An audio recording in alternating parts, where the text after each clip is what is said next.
Hello. Yay, and we've already started with some cheers. Thank you, chat. Thank you, Voodoo You are Lukalinski. echoing. Wait, no, that's me. Yeah. I forgot to mute the tab. Sorry. Yeah. Hello! We are here tonight. I am physically capable of running game, and for that I am thankful. And thank you again for all my players who could join me tonight. Not everybody was up for it, but that's okay, and that is why we expanded the cast, so people could feel comfortable dropping out when they need to for personal and family stuff. And not have to worry about their silly little gaming group lost in space.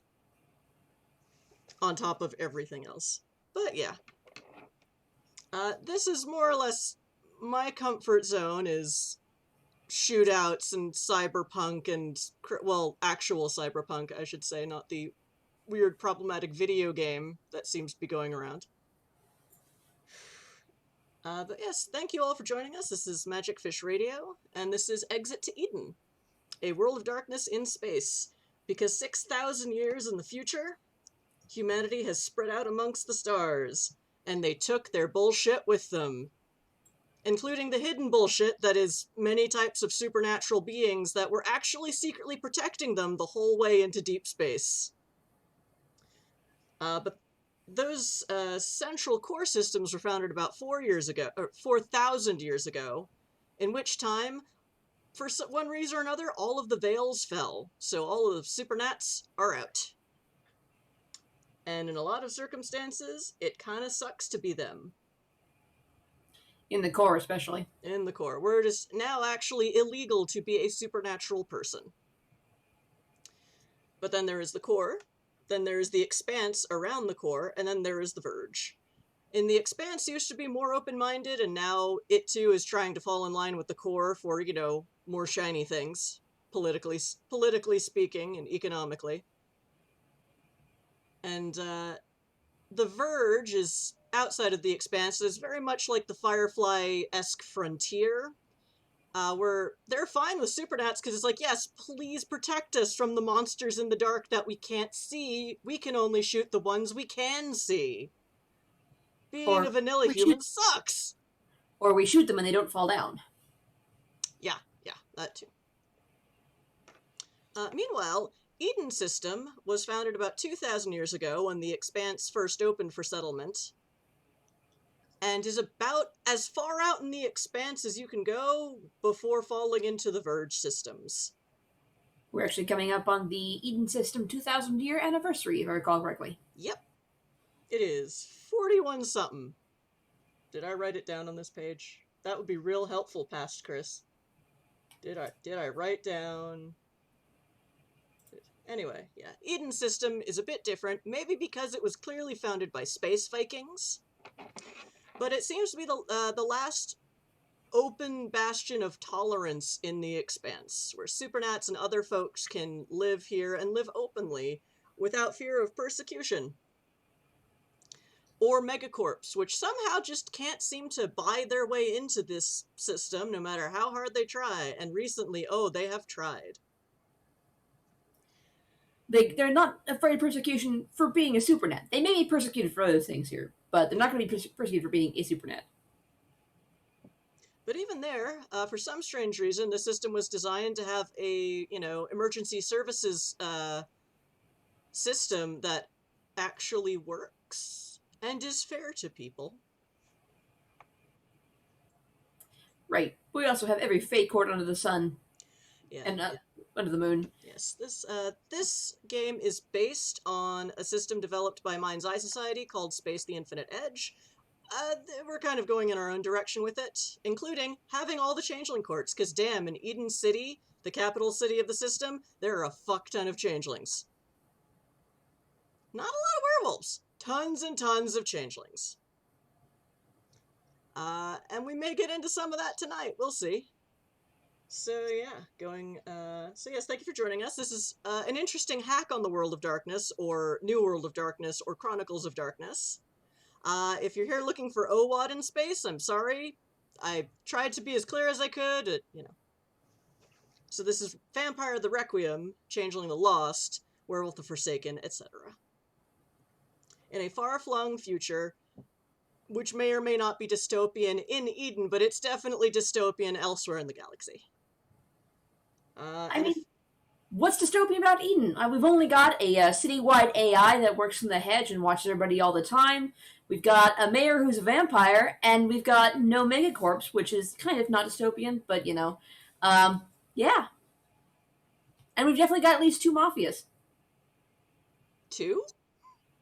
Well, I mean, there's the Wolfblood Mafia, and then I'm kind of assuming that there's a regular mafia too, and possibly also a vampire mafia. Well, no, the vampires just run the city. Fair. I mean, you're the vampire mayor. Although the mayor of the city is not also the prince, so because the prince is an Invictus and the mayor is a Carthian, and vampire bullshit. Speaking of vampire bullshit, you can probably tell I'm the GM, but let's meet our players and their characters. Josh, who are you playing tonight?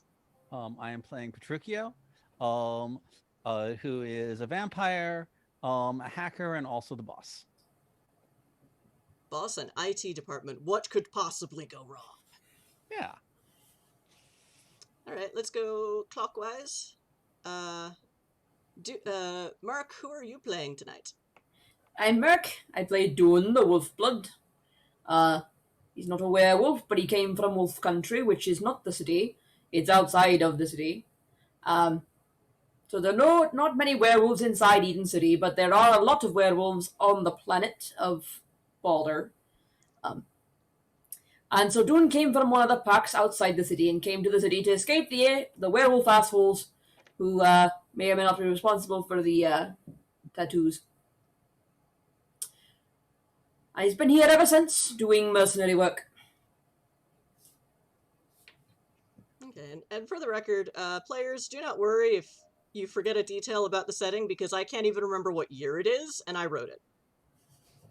I am thinking of building a wiki for this game, just for myself to keep it straight. If anyone here or in chat can help me with that. If you need some hosting from that, I can probably set something up. Ooh, okay, future project. And speaking of a city full of changelings, Zardoz, who are you playing tonight? I am playing Holiday, who is a piano player and a lawyer, and doesn't do anything wrong and stays out of trouble. So like Buckaroo Banzai, but law instead of medicine? That's a good way to look at it, yeah. Yay!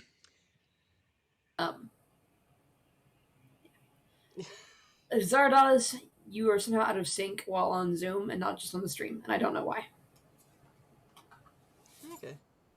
Just thought you want to know. Well, I can still hear you, so... Yeah. Oh, is just his voice and his videos out of sync? Yeah. Okay.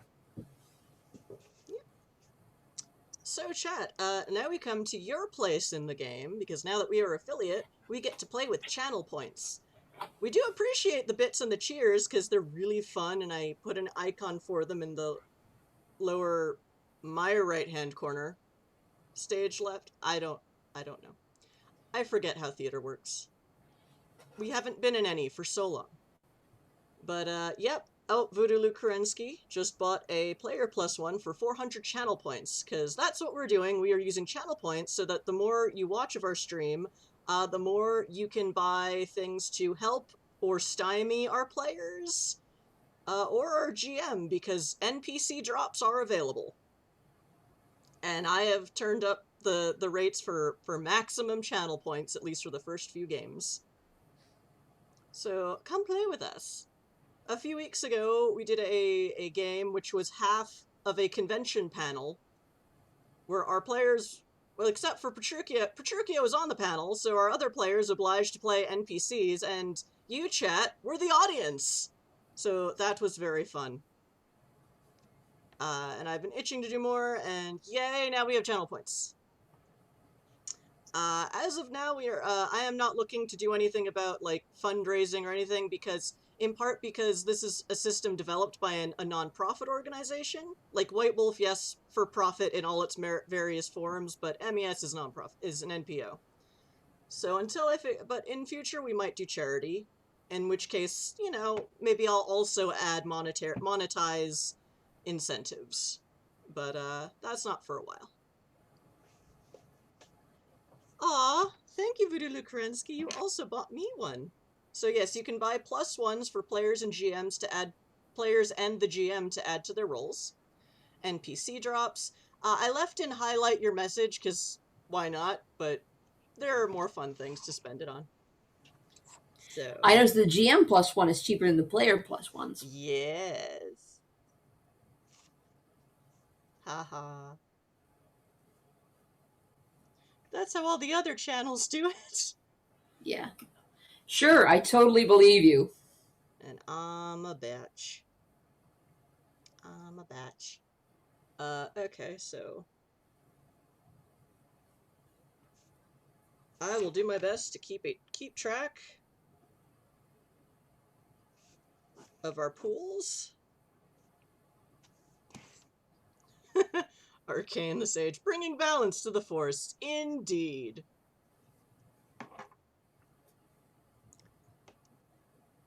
And What weighs more, a kilogram of steel or a kilogram of feathers?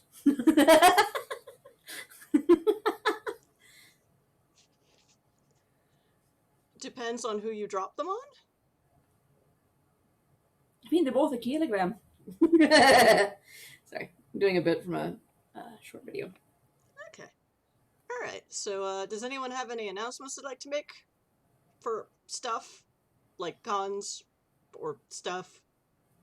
I mean, not generally beforehand, but I guess if you're inviting in now, Masters of the Metaverse will be returning as the Reliables on the Zombie Orpheus Twitch channel on the 18th, which would be 2 weeks from now.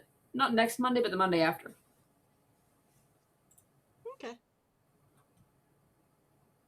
All right, then. Okay. Any questions before we start? We are starting precisely where we left off. So, okay, then let us get into Exit to Eden. Episode 21. So, from what I remember, which feels much longer ago in real life than it probably is. It was a year ago. You're fine. Yeah. Yeah. No, but sure. But it was like 3 or 4 weeks ago. Yeah, it was like months and months ago. What even is time? Moros isn't even here, so... Oh wait, Moros isn't time. Anyway. Anyway, focus. GM is focusing. GM totally had just enough caffeine and not too much or too little today. Sure, it's fine. Everything's fine here now. How are you? Anyway, y'all were at a party. Because for the last several games, it's been HackerCon, which has taken you in many interesting directions, from panels to meeting new people and NPCs that were really fun to drop in the middle of a tech convention. And also me just living out my need for conventions in general because I miss con season. And I understand why it had to go, but I still miss it. And then some of y'all got trapped in a video game that maybe kind of turned out to be a monster. All the while, you were planning to infiltrate and sabotage a Megacorp's cocktail party to make sure they continued to not get a foothold in Eden's system. I mean, I don't know I would characterize as infiltrate. Break the door down, maybe. Hashtag It Wolf Blood Mafia. doesn't seem like you needed to. So what was probably going to be an austere little cocktail party where the representatives of the Chiron Megacorp wined and dined local guild leaders, especially the mining guild, which seemed to be their big focus, local politicians, local rich people, etc., was suddenly joined by 47. 47, okay. 47 wolf-blooded rugby players who had been pre-gaming pretty heavily. 47 rugby players one changeling, because you were already there, Holiday. One non-rugby wolf blood, and possibly also the vampire. And the mage, Moros. That's right. Holiday found a more subtle way to get into the party by just saying, hey, I'm just going to play the piano for, money and tips. And they're like, oh, that would actually be quite nice. But you just did so well at keeping up with the rugby players. And despite Dune's best intentions, this weird company person, Gail Frentic, just like every wrench they tried to throw. Steered into the skid because Dune is not actually good at the social stuff.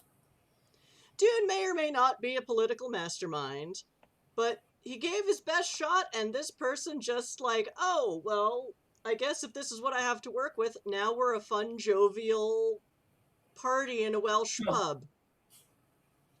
And I'm gonna run with it. Yeah. One of Dune's master class political moves was to station 4 of his cousins outside the executive door, because the executive was in a small room on the off side there, and had them sing the dirtiest sea shanties. Ah, yes. As loudly as they could, which is pretty loudly because they're Welsh and drunk.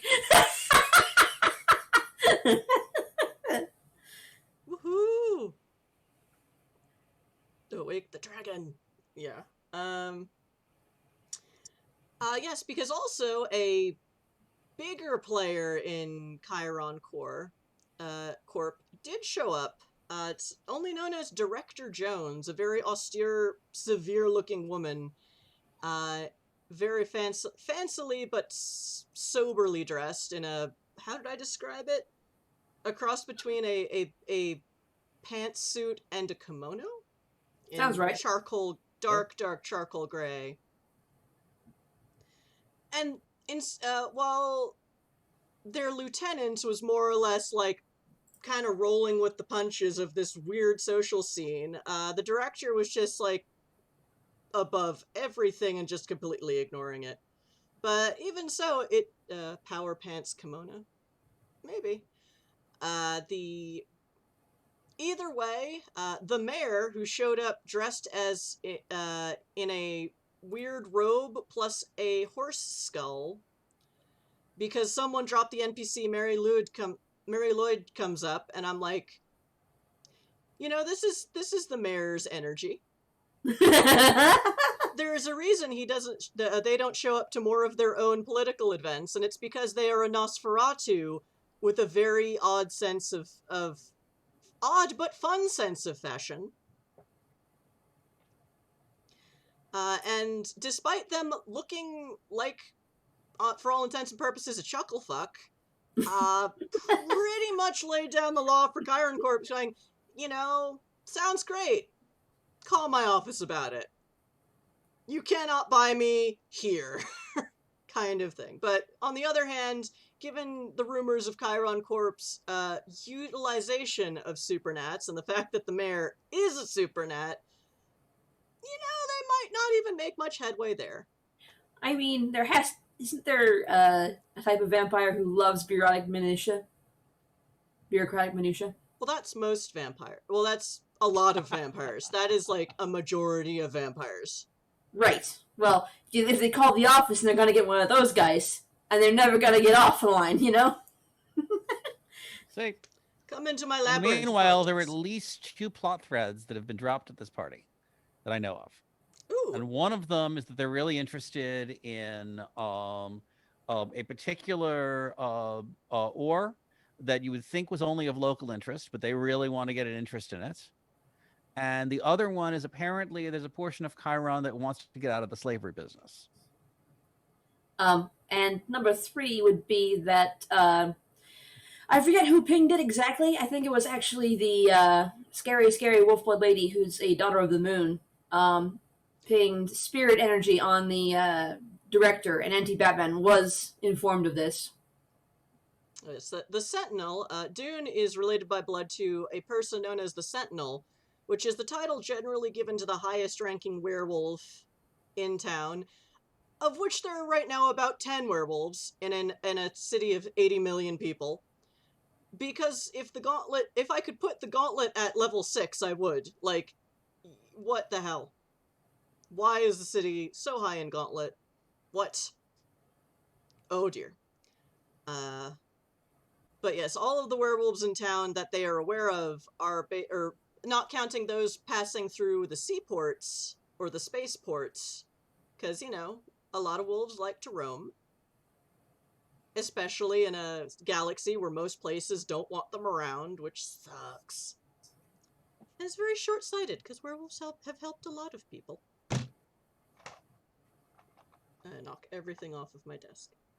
Yeah, but And they're they've assholes. never been the spear point of an invasion of Supernats from other civilizations. Unlike, you know, I don't know, changelings. Yeah, but also consider this point: werewolves are assholes. Well, the werewolves in the wolf country Yeah, are werewolves assholes. are. Legit. But all the werewolves in this city are Lodge of Spires, which is basically the Lodge of Batman. To be honest, no one's really sure how many werewolves there are or are not, because, well, Lodge of Spires all get super shadowy powers and parkour. So... So Batman plus Spider-Man. but the kinfolk lady in the party, she's not that... I mean, she's no scarier than any other wolf blood. It's just she's more of a daughter of the moon, which are the more spiritually inclined kinfolk. Whereas you are a son of the wolf, which is more crazy, horrible, wild shit going on, and then I wake up in a pool of blood type of kinfolk. Yep. Very much on this side of the gauntlet. Anywho, you definitely, at least Petruchio, who knows, you know, their own people more or less, gets definite sense that Chiron may not have gotten what they wanted out of the mayor. Yep. But the mayor is still around in this, you know, jovial Welsh pub atmosphere, which they are totally into. And they're like, yay! And they're talking to the rugby players and talking about, what did I say? It's like, they're like, yeah, submit XYZ to city council for funding because we're trying to do a new sports initiative for local teams. Yeah, and they're like, that's actually kind of cool. And they're like, yeah, rugby, great. I mean, you could fit that in a stadium. That works. That's fine. Like, we'll work it out. Oh god. You have to stack non-supernats versus supernats though, because a vanilla human trying to go up against a son of the wolf who's got, you know, strength buffs sounds like a great way to get all your bones broken. Well, how vanilla is your vanilla human? True. This is fair. Yeah, in Idun's system, banning supernats from anything, even under that logic, would be a problem. So it's more that they just don't regulate players' use of plugins and other performance-enhancing stuff. Or set performance baselines as opposed to maximums. You know what I mean? Yeah. Like, if you want to compete, you must be this tall and have this many guns trying to plugins. Oh, yeah. Or we will not be liable for how many bones you break. That's true. You can do league divisions. So that if your strength is past this, you're competing in this league, not that league. Werewolf? Their wolf. Their castle. Is it how we're talking now? No, I keep getting distracted by chat. It's all good. Whew. Okay. So, yeah, so the mayor is hanging out, and also they're talking to the guild masters, the mining guild masters, who definitely also seem to be creeped out by the mayor's presence because the mayor is a Nosferatu. And walking past them feels like a combination of someone walking across your grave plus nails on a chalkboard.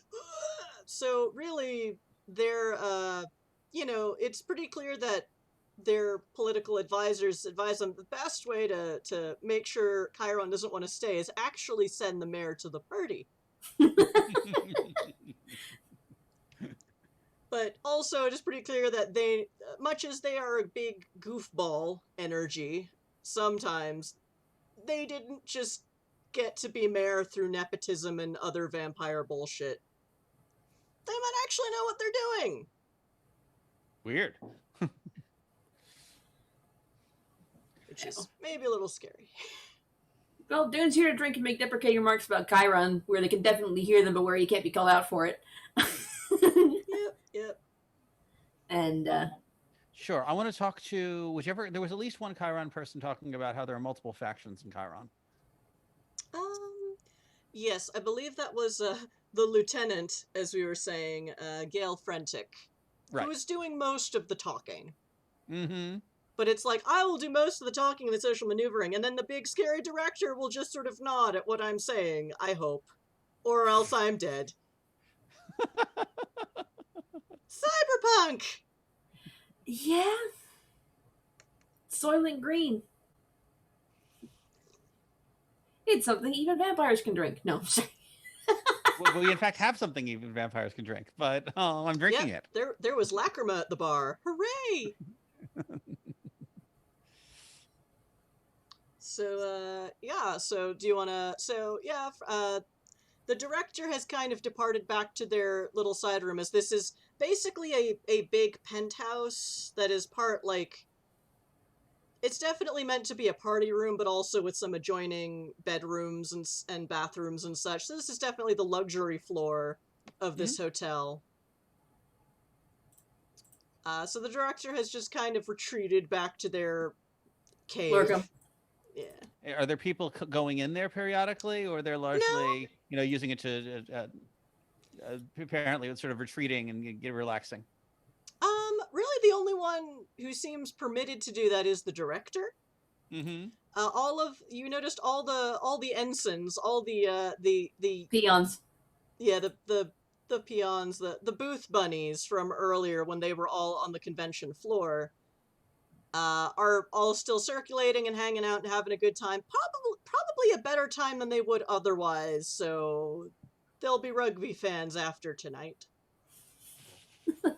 So you did some good in the galaxy. Popularized rugby, yay! Bring rugby back to the galaxy! I mean... Did it ever really leave, though? Not in Eden. Not needing. So... Not for Wolfbloods. Yeah, great. They'll start building synthetic humans designed for rugby. Fantastic. Yeah, that's one of the big things that our party does not like about Chiron, is that one of the things they trade in is synthetic humans built with a whole bunch of plugins and a maximum lifespan of 50 years, whereas a relatively healthy middle-class human could live to about 150. Vanilla human. But yeah, they basically, they build and sell people. And Eden's system does not recognize slavery. Build is a strong word. They grow them in a lab, which means that they're still, in fact, people. Wait, is synthetic human a greater template or a lesser template? They are still a lesser template that you can once in a while something will happen to a synthetic human and their lifespan will get a chance to extend itself. Well, they have a first change, or they awaken, or they get embraced. Yep. Not that we've ever seen that happen in this game. Surely not, no. Never. Oh, right, we do actually have a synthetic human with a greater template here. Yes. Just not here. And like, yeah, how the heck does a synthetic human that was grown in a lab develop powers like they're a Proximy or a Wolfblood? So weird. It's not like not even, not werewolves, not wolfbloods, not regular people can tell who's gonna, undergo the first change. That's one of the big things, so. Although I thought that was something they were researching. Possibly not with success. Chiron might be, but... Yeah. Who knows why they recalled that whole LAU line of synthetic humans? Who knows? I wonder how many of them became... Never mind. Food for another day. Or possibly fodder for that hack, that backdoor you put in their system, Petruchio. Entirely possible. Oh yes, that's because it definitely by this time of night it looks like the rest of the Expanse Technical Convention or Conference is probably shut down at least for tomorrow. Because there was a possible possible True Fae incursion in the convention center. And that's kind of a big deal and a big problem. Yep. Thus far, you have not yet heard it in the news cycle, even though that is a 24-hour news cycle because Eden's system is cyberpunk. But it definitely, you're hearing The Wolfbloods know. The werewolves know. The vampires probably know. And the changelings definitely know and are trying to keep it quiet. Mostly it's the changelings trying to keep it quiet, but, you Yeah. know, other folks... Supernats do tend to flock together, and yeah. I mean, And- Dune literally called all his cousins to try and get crowd control going. And it did Yeah. get talked about like at this party. Yes. They're just like, yeah, hey guys, I gutted a Thursdays. I need crowd control. Damn! But technically it was Holiday who did it. But I'm just like, not above conflating my part in this. Okay, so Oh. role-playing. The Yeah, party's still going role-playing. on, but it's definitely... It's like that, you know, there's been a snowstorm and is con open tomorrow kind of thing. Where it's like, we're getting at that point where it's like, okay, con has officially been canceled. Most people are for canceling it, except for the people like the megacorps that paid money for their exhibition hall booths.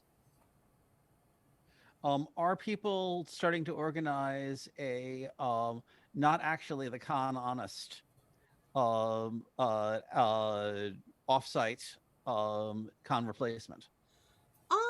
There are rumblings of that. If you check in, if Petruchio checks in on all the local boards, like, yeah, there are people like, you know, if only just like club nights and events at theaters and things, and Yeah, like, hey, con's canceled, but we're all in the same city still. Let's do stuff, you know? Yep. like a lot of after parties are continuing, if not just starting up. It's like, we need to decompress because there is as incursion. So yeah.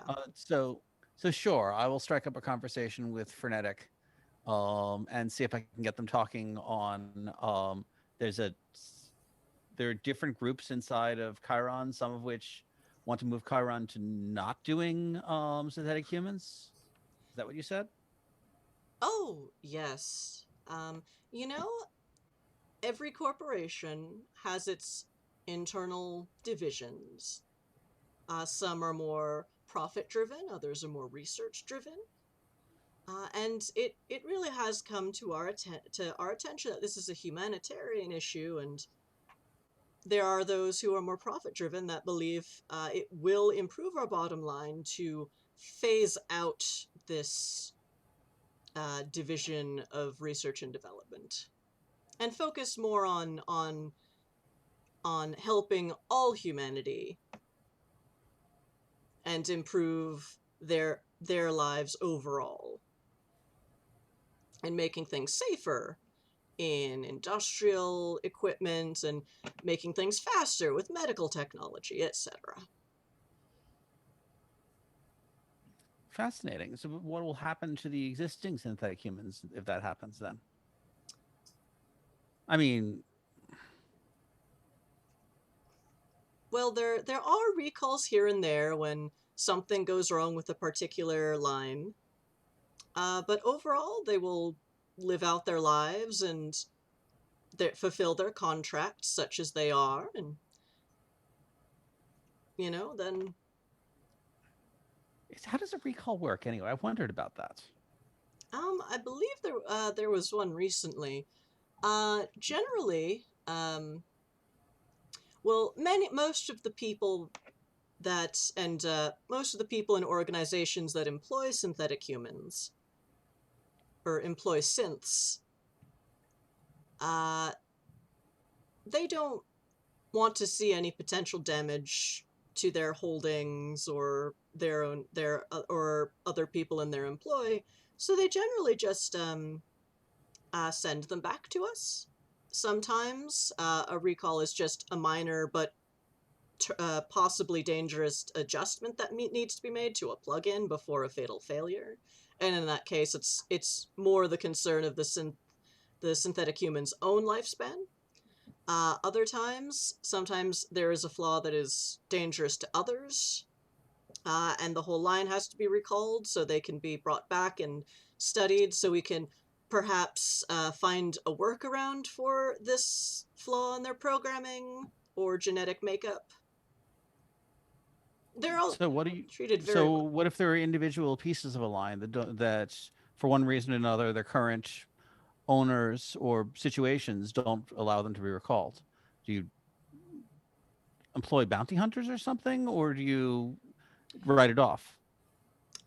Generally we write it off. Bounty hunting, that is a little dramatic and not necessarily cost effective. I would think so. But ultimately, most people value their own safety and that of their employees, so they generally send them back to us.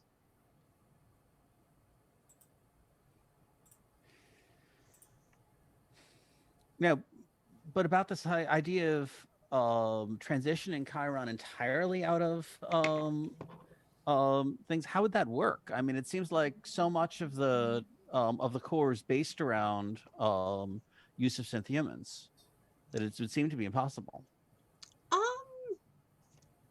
I mean, ultimately, the synthetic human creation division is only maybe about 1/8 of our current makeup. The others have been lines of, again, technological enhancements, safety measures, medical advancements, and so forth. So ultimately, it's just a matter of, can we replace the work of any human with a machine? Or a human in just a better equipped mech suit, or what have you. And those divisions have all been advancing at a great pace.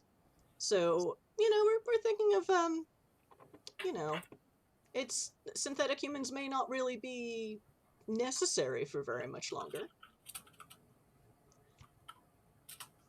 And there are certainly people in the galaxy who have very strong opinions about how they should be created and or treated, if they should be created at all. Is anyone trying to work on the possible creation of free synthetic humans? I'm not sure I follow. What would synthetic humans have certain advantages over regular humans in terms of being able to handle plugins and so on? That it doesn't seem to me that there's nothing wrong with a synthetic human per se. There's a problem with slavery, or at least so we believe here. I mean, there's a problem with creating people that are intended to have a shorter lifespan, but it doesn't sound like that's a necessary thing of the species, so much subspecies, so much as it is that that's something that people did on purpose. Well, to reframe it more like, why create a synthetic life form with a shortened lifespan so that their body can handle more plugins, or we could just make better plugins. Yeah, that makes sense. So the shorter lifespan is a necessary aspect of being able to handle more plugins? I am not a scientist of Chiron, but that has been my understanding. Good to know. But ultimately, this is how synthetics have been made for hundreds of years at this point. I don't know a lot of the specifics. It could be just a matter of, this is how it's always been done, why reinvent the wheel? But again, not my area of expertise. Quite. It costs a lot of money to reinvent the wheel, after all. Absolutely. Okay, someone else want to do something? I am not singing dirty songs on stream. That sounds like a bad idea. That's fine. I mean, yes, TOS, but... No, I've basically contributed as much as I possibly can to this party, and Anti-Batman knows about the director now, so... Okay, so yeah, the party continues. It's maybe like 1 a.m. Petruchio, you hear on the boards that it's officially like con has been canceled at least for tomorrow. We're gonna, they're gonna figure out containment and if it's safe to maybe open it up for So it's Friday, so tomorrow, so closed for Saturday, maybe reopen Sunday. But people are, weighing their options and decide, getting professional teams of changelings that specialize in is there still an incursion, a danger of incursion, and the like. Possibly fielding more ideas with the convention center about new security measures, etc. Although you did hear someone did last game offer the mayor like, well, we do have detectors for certain forms of Arcadian creatures. And the mayor turned them down because Supernat detectors are a big thing in the core. We don't really like them here. Yeah, no. Everyone's got a right to privacy. I mean, Yes. it sounded like they had a fetch detector, but even so. Yeah. Which isn't totally helpful in this case. And also, right to privacy. How hard would it be to rework that for other parts of Acadia? Yeah. Much as there are lots of Supernats living out in Eden, it's still a matter of they can decide whether or not to identify as a supernatural person as they see fit. Yeah. Some of them have a harder time concealing it than others. Some of them don't bother. But some of them are like the mayor, and like going near him is nails on a chalkboard, so you're not covering that up with like makeup or whatever, Yeah, there's a lot of changelings have their own similar issues, but usually can only be seen by other changelings, usually. But Actually. Yeah. Anyway. And some of the wolf bloods have very obvious tells too. I think there are changelings that have the disadvantage of having a tell show through, but Well, there's mantles and seemings, and it's a whole thing. Anyway, so it's getting on to 1 a.m. and Gail also seems to get a text like, "Oh, I guess there's no convention tomorrow. I will inform the director," and they are just texting them back rather than going to bother them doing their director things, because you don't do that. Although there are still those four burly persons singing dirty sea shanties in front of their door or very close to it. Yes. I mean, they probably moved on from sea shanties to actual Welsh songs at this point, but they're still, tab A, slot B in the moonlight. So yeah, eventually, a little bit after that, if Petruchio, do you continue making small talk with sure. Gail, and they're very personable, and you're like, wow, this person would be a great vampire. Yeah. Too bad they suck. Well, I mean, that is not a. Turns like, out sucking is not actually a deal breaker for vampires. yeah, but embracing without permission is probably going to get you on somebody's shit list. Oh yeah. well, I mean, the Invictus are not against how to deal with an enemy, make them an ally, but when dealing with a megacorp highish ranking company person, you might want to slow your roll. Yep. So at this point, the director actually comes back out, and kind of what? Nothing. I was just imagining him walking by the four burly singing drunken wolf bloods. Yeah. Oh, she does, and she just pays them no mind. It's almost like they're just kind of, they walk so like fluidly. It's almost like they're just floating through the room and absolutely affected by nothing. It is a little unnerving. And they nod to Petruchio. It's like, excuse me, I need to talk to my employee for a moment. Absolutely. And they take them aside. Can I hear what they're saying? Make a...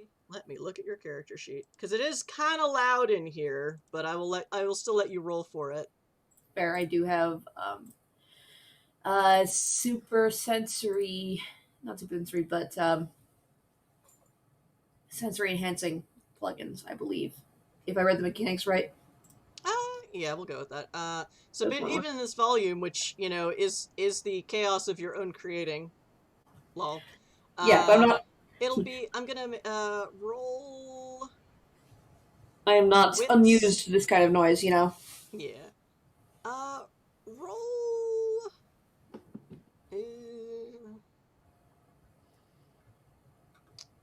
Let's say wits investigation. Sure. And add a dot for plugins. Yes. So chat, we use a weird hack of first and second NWoD plus the Mind's Eye Theater rules, so each person only has to roll 1d10 and then add their dots. 14.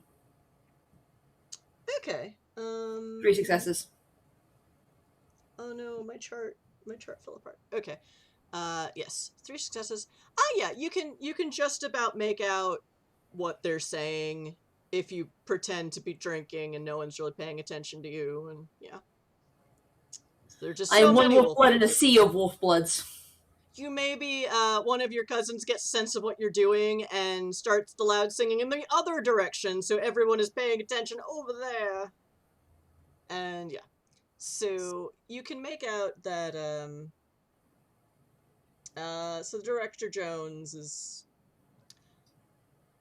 Well, it looks like we're not going to be doing what we plan to do tomorrow, whether or not it is open on Sunday, so I think I am just going to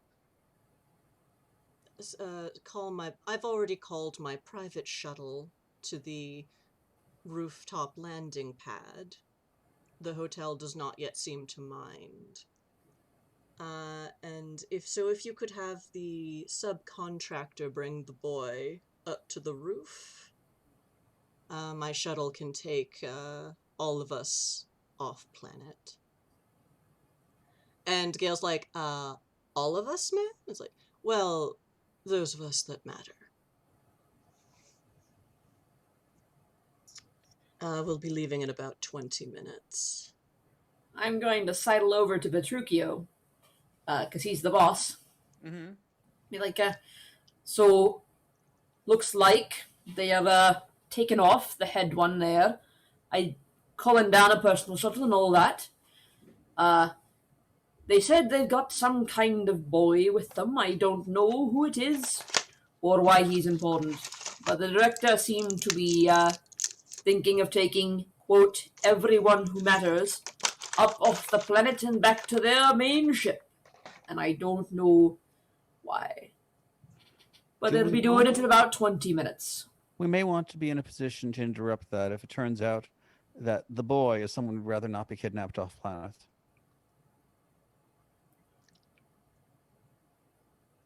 I can see what I can do. Can I try sniff and see if I can smell? I mean, if it's a boy, it's probably juvenile male, and like none of my cousins are below age. You know, like it's all drinking age people here. She also mentioned a subcontractor. Maybe that the boy isn't here. Fair.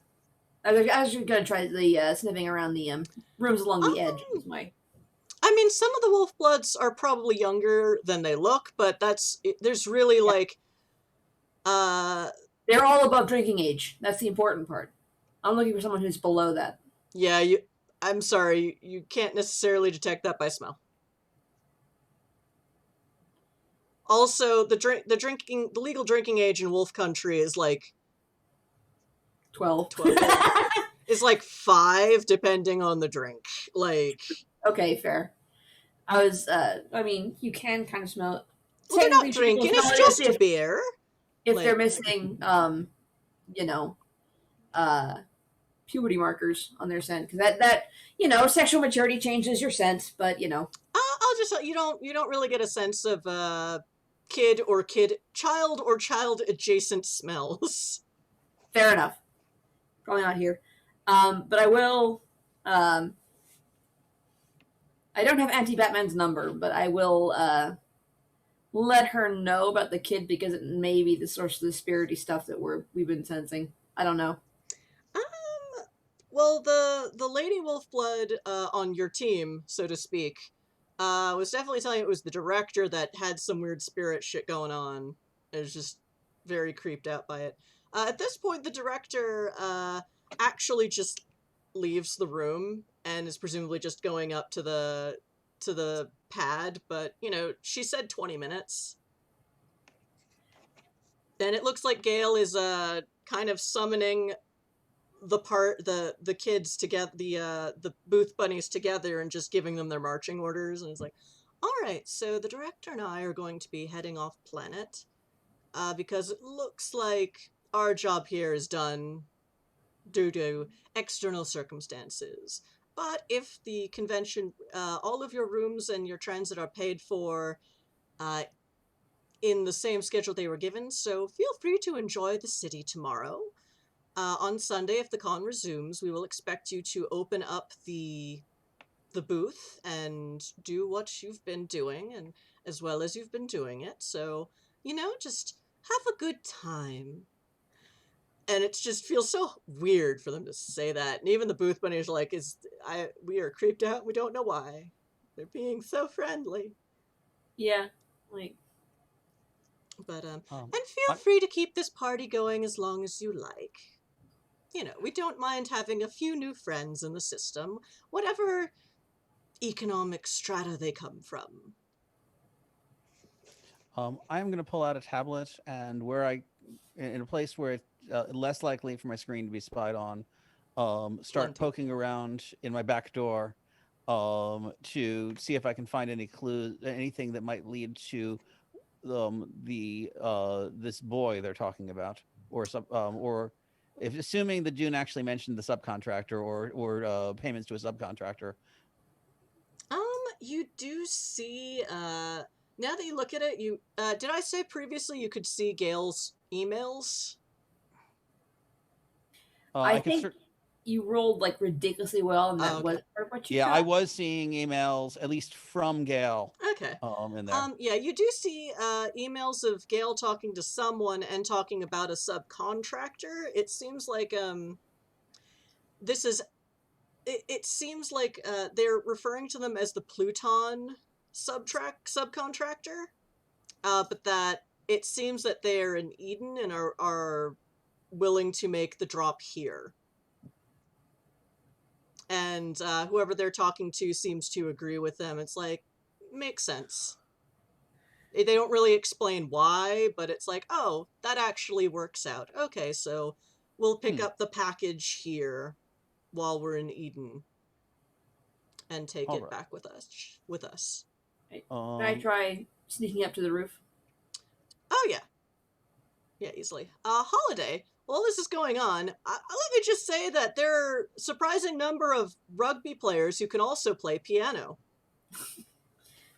Excellent. So, if you want to get in on this... Sure, I'll let somebody else take over. I'll put up a new tip jar. And ours. Pocket mine. Yeah, they're like, oh, don't worry about it, mate. He's like, one of them is actually trying to teach Presley how to play. Yeah.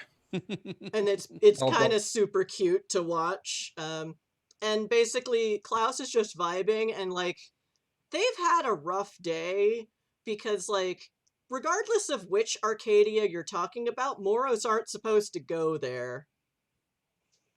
So, like, they're kind of like, I'm out.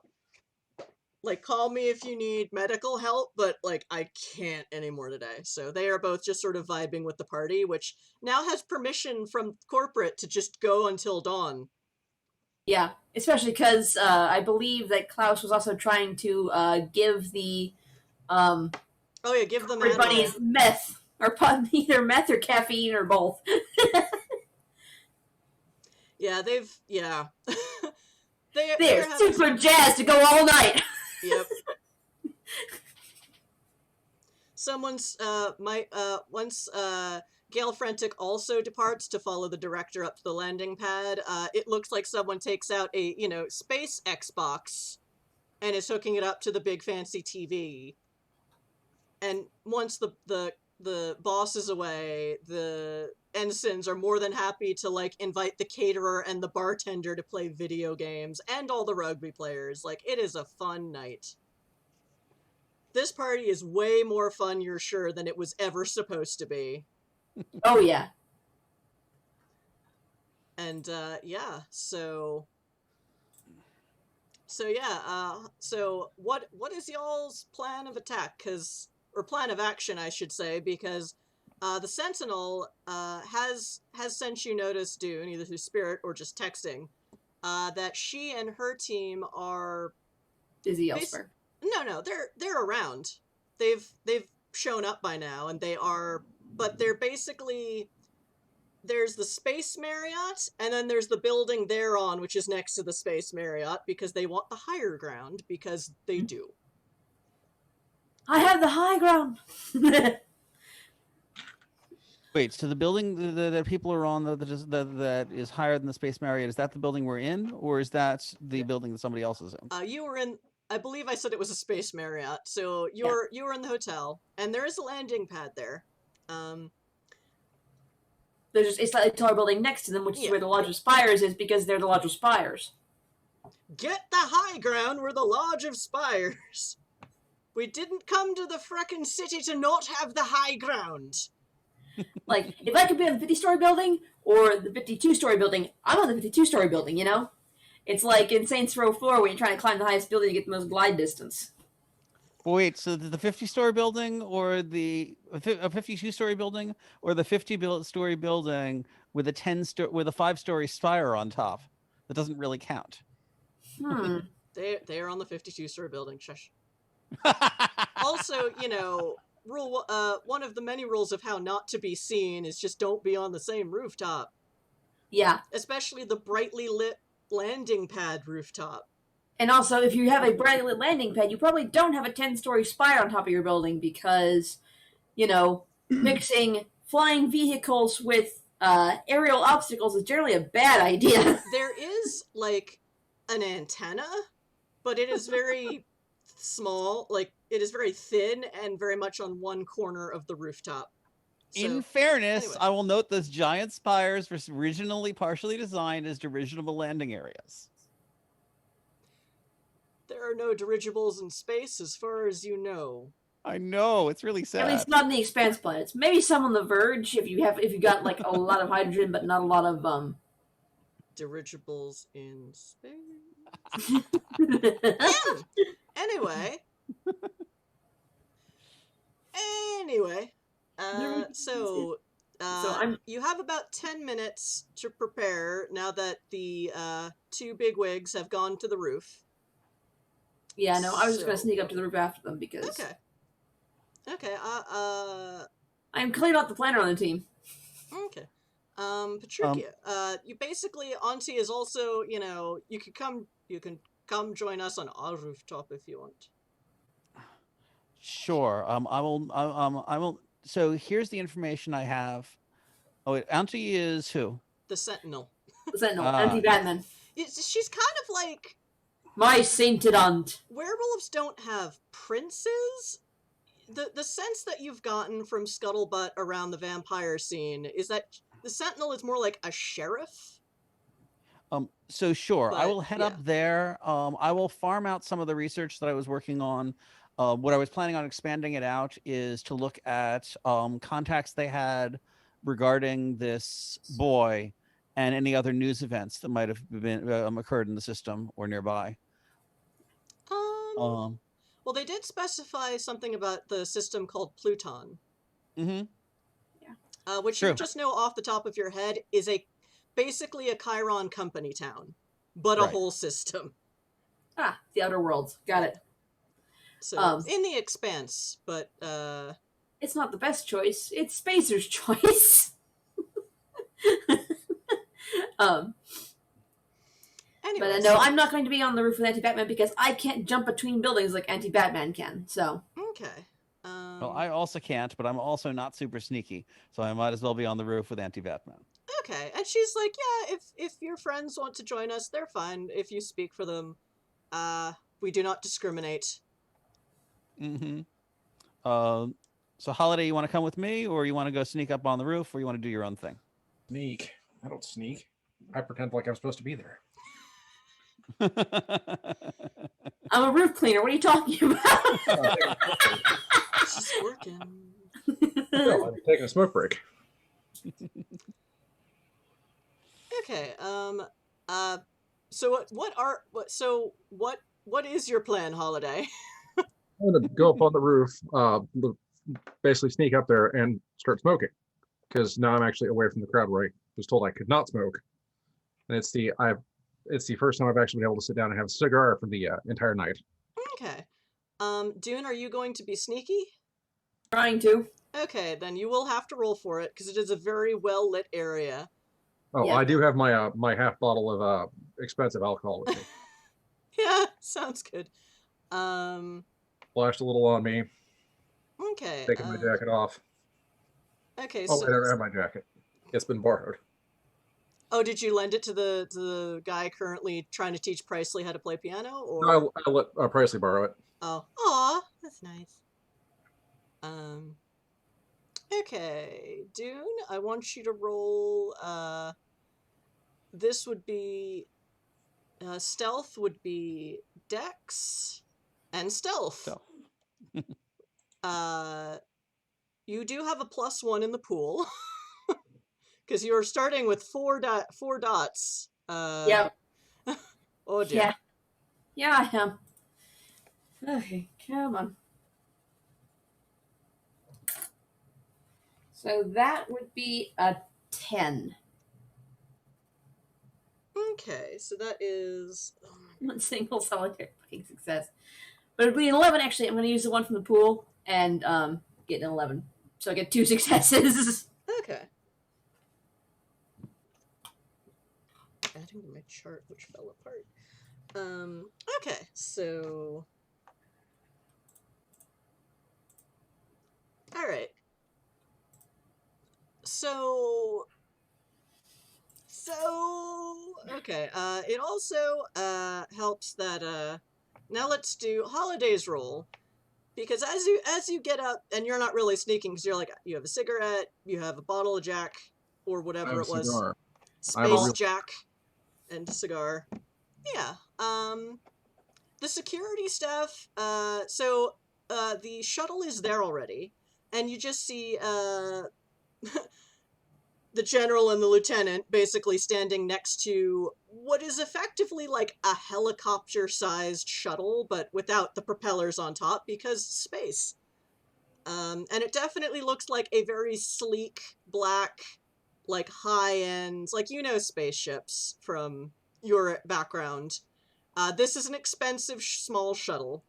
There is some kind of pilot in the cockpit, and there are the 2 bigwigs and then 2 security guards. Basically, standard like black black jeans, black tank top, black sunglasses, earpiece, kind of. Are these like professional security guards? Or are these Yes. Oh, sorry, I lost your audio. These are are these like real serious professional security, or are they like there for show security? These are definitely pro security. Okay. And they do kind of, one of them does, like, his gun is on his back, his semi-automatic weapon is on his back, and he just walks over and he's like, can I help you, sir? You got an ashtray? Oh, if you could just stand more over there, because we've Oh. got to protect the brass. Are they afraid of smoke? They don't like it. It's cool, though. Like, if you could just stand over there, which is upwind. I'm gonna distract this guy. I was like, okay, show me where you want me to stand, so that I don't get it. I'm sort of inebriated, apparently. Yeah, he's not giving you a hard time, but yeah. No, but I'm trying to pull him out of the line of yeah. sight if something else is going to happen, so that there's at least one security guard out of the way. Okay, so roll, I think this will be manipulation and subterfuge, which for you is a very good roll. Oh no, I'm good at these things. Oh no. Social monkey, hooray! 14. Yeah, I think, Dune, you get an extra boost to like hide behind. There's basically like next to that antenna is basically what looks like a tool shed. Probably meant to hold, things used for fixing and cleaning, the landing pad. And maintenance, and you could just sort of, it's not right up against the edge, it's like right, so you can kind of find a space. Yeah. And from there, you can also kind of get a sense of that's probably the rooftop that the Bat Pack is on. You can't see them, but that's how you know they're there. Yeah. Yeah, and Holiday, it's not giving you a hard time. Eventually, do you move? Oh yeah, I'll move. But I'll be making small talk with him while we're walking, just to Yeah. keep him semi-distracted. Yeah, he's not drawing on you. He does not seem bothered. It's cool, man. Just over here, or Oh, yeah. I have to deal with the rich people. Because rich people. Yeah, we have that shared common rich people element to work off of. It's like yeah. can't shoot them most of the time. Yeah, and he just helps you walk over there, and then he goes back to watching over his 2 charges and his partner. So let's see, where do we go after this? Dune is basically doing the thing from the first Transformers movie where he's pressed up against the outside edge so you can't see him from the... No, I'm kidding. I haven't seen that yet. Oh. I saw the real Transformers movie, the one that was animated. I don't need to see any others. This is true. This is fair and just point. The Bay movies are bad, but their animation department worked really hard on the designs of the Transformers, like all the animation stuff. So, story bad, visuals okay, also bad, but very complex, and they look nice, I think. Wait, which ones are these? The Transformers by Michael Bay. The Michael Bay stuff, yeah. I Michael only Bay saw Bumblebee, which was, of course, not by Michael Bay. No. And yes, Petruchio, you are easily ensconced on the other rooftop, and you can actually get a sense of like one of the shadows kind of like almost ruffles at you like a bird, and you kind of interpret that as like a wave and a thumbs up, and you're like, okay. Yeah, I probably have binoculars or something. Yeah. Right, it's like you also have like a satellite uplink or whatever right fucking there, so you got like the best Wi-Fi in the house. Uh-huh. Yeah, so maybe one or two of them the one you get a sense that the one that waved is the one that was helping you burn down that building that time. Tom, or Tom, yeah, I think it was Tom. Yeah, he was the New Moon, because there are now too many terms for auspices, so I'll just go by the moon. But we don't know what moon it is, but we do know it's a moon thing. Araka, I think. So yeah. So, he's there. Gray Tom, I think I called him, or something. Like, I don't remember. No, Right, we're making fun of him for not being Silver Tom. This is why I need a wiki for my own game. Too many NPCs, but it's so fun! Oh, wait. Speaking of NPCs, redeemed custom NPC drop. Fadier has donated, or has channel points. The superhero Pigeon Man descends on the town to fight crime and punish evil. Okay. Well then, this scene is gonna go a little bit differently than I'd planned, but it's still gonna be fine. Well, so, shit. Well, fuck. Dune, you have a weird sense of like there is a tension, but you can't quite put your finger on it, and it's not you, which is usually where tension comes from. It's not you this time. So yeah. They seem to be waiting for something, like this contractor to show up or something. Yeah, basically. And it gets to the 20-minute mark, and two people kind of, it's basically that kind of thing where the door to the upstairs kind of opens into like a hutch with a doorway, and yeah, it's basically propped open because it's a nice night, and there are people using the pad, and you were able to like, the door opened in such a way that you could just sort of sneak behind the thing while no one was looking. And two figures walk out. One looks like he's wearing army fatigues, or that kind of army surplus look. The other is kind of a thinner guy wearing like this big tan trench coat. And he's kind of got like a cap of like curly blonde hair. So fun thing, we'll do this. You notice, Dune, you notice Gale looks at them kind of like, oh, that's interesting. They actually said it out loud, and the director just like shrugs. Gale's like, oh, I think let's just say this also has research incentive. And first I will say, actually, I'm gonna, because you're still kind of far away, Petruchio, I want you to roll a wits investigation. Sure. Actually, given where I am, I'm going to spend VK to boost my wits. Okay. Um, Because vampire. Because vampire. Wits is likely what I'm going to be rolling for most of this.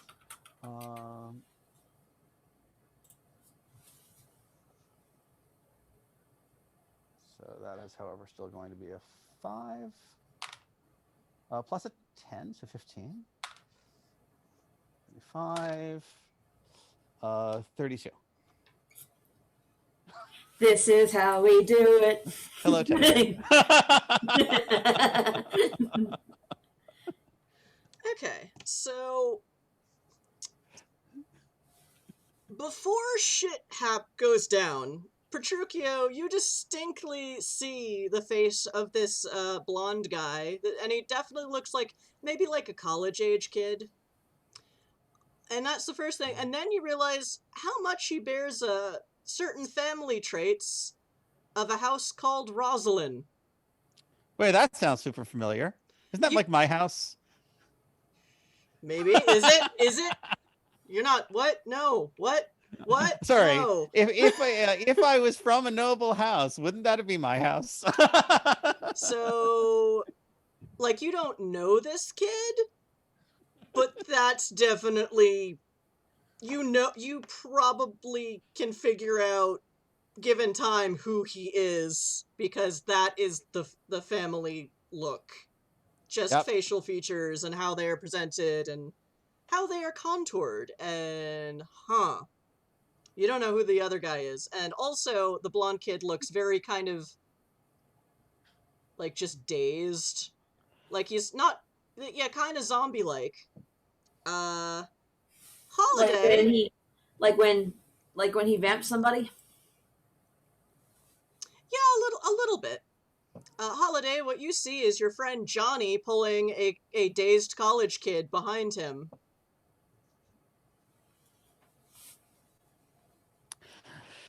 Because right, you so don't have to roll for that's that. a noble kid, and he's not operating under his own mind. I'm gonna. We have cause for a rescue here. Yes, so as y'all start gearing up for that, weirdly,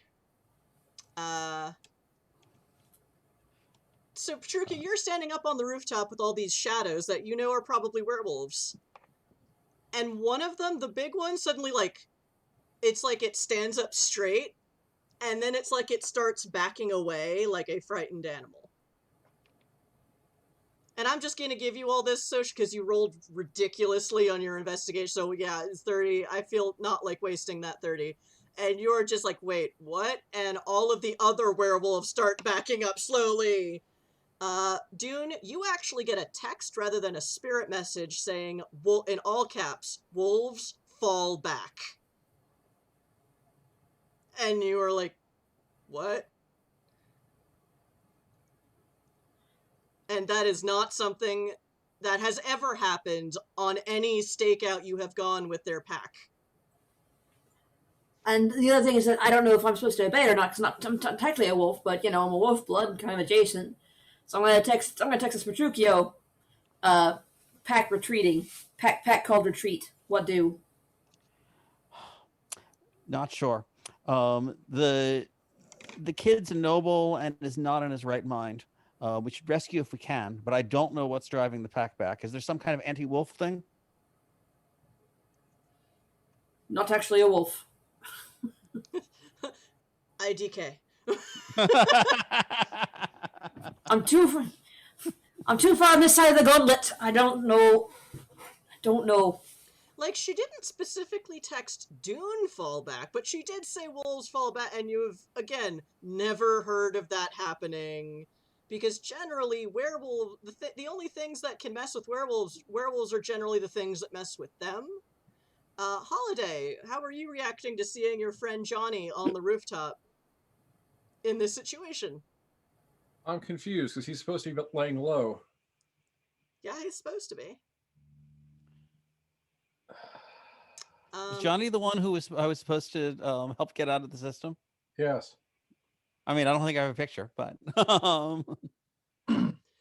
So while y'all are pondering, like, what is going on, so basically Johnny kind of gently pushes this kid towards the pair of stodgy corporate people.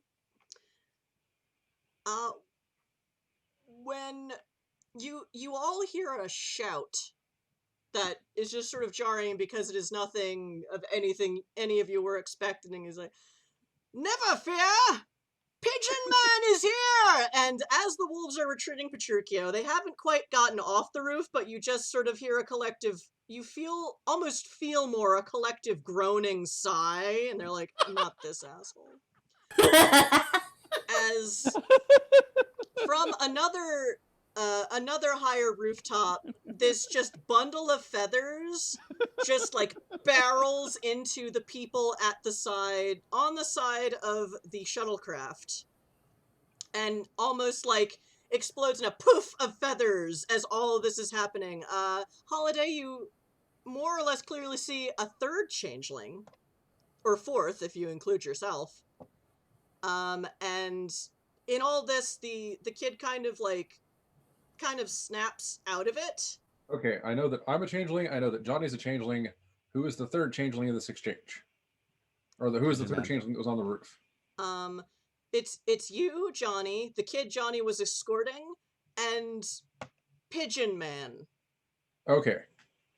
And it smells like a Pigeon Man as well. If you live in New York, you know what I'm talking about. Well, I've been told I'm not technically a wolf, and they didn't say Dune retreat, but my boss just told me to rescue the kid if I can, so I'm going to come around the side here with a knife out, and I'm going to try and make it over to where Pigeon Man is distracting everybody to get the kid away. Well, basically, you start doing that, and as you see that the kid has kind of woken up, and he is booking it not towards the door, but to the edge of the building. Cool, going for the kid. Don't want him throwing himself off a 50-story building. You see him throw his jacket off, and what Holiday sees, but the other two of you don't, is that he himself has a pair of very lovely white feathered wings. And before you could do anything, Dune, he dives off the side of the building. Fuck. But as you wait for the screaming and or thudding, you do not hear it. All right.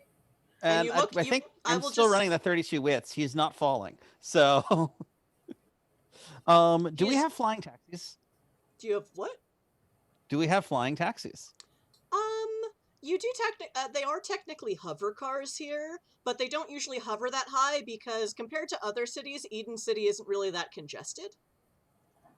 Like on a really busy rush hour day, sometimes the busy streets will have like 2 layers of vehicles. But yeah, at 1:20 a.m. in the morning. But unfortunately, this kid dove off the building on the other side from where you were, Petruchio. Would that put him on the side of the building that I was standing on? You know what? Yeah, because it was all like, yeah. So I would say, and you can clearly see, oh, he can fly. And he basically just like goes down a few stories and then just glides away like really fast. No! Actually, as he whizzes past you, I will drop him a actually business card. feel... You what? I'll slide him a business card as he goes running past. slip his card into his pants or whatever. Yep. Yeah. You do it. He doesn't even notice because he's, trying to run away from his kidnapper, presumably, or kidnappers. And as you do that, you get this, like, jolt of static electricity. That's not normal. Actually, roll me, intelligence and occult. Got it. 17. With the dice, with the dots of 2, I think, or something. Okay, fine. I think 17. I have a 3 total. 3. Intelligence plus Oh, okay, that's right. occult. Yeah, I got a 3. I rolled a 10 and a 4. Alright. Why do I even make people roll? We should just do this in Fate or something. Anyway. Successes. I like Yeah. Fate. So you get a jolt of electricity. I don't have much dice. Your brain kind of automatically, like, okay, a changeling, electric static, mantle, dawn court? Okay. And then you think further, and so they are the court that feeds off of hope. And you've heard that they have a very strong following in this system, way more than any other you have been in, because, well, it's Eden, of would make course there's sense, a lot of yeah. hope. So when I look over the edge, I don't So- see him falling anymore. I see him going. Yeah, basically. You can't see how, but Cool. he's like, okay, you can fly, that's fine. I want to take a step from the edge, Whatever. take a swig from one of my many flasks because fuck, that's high.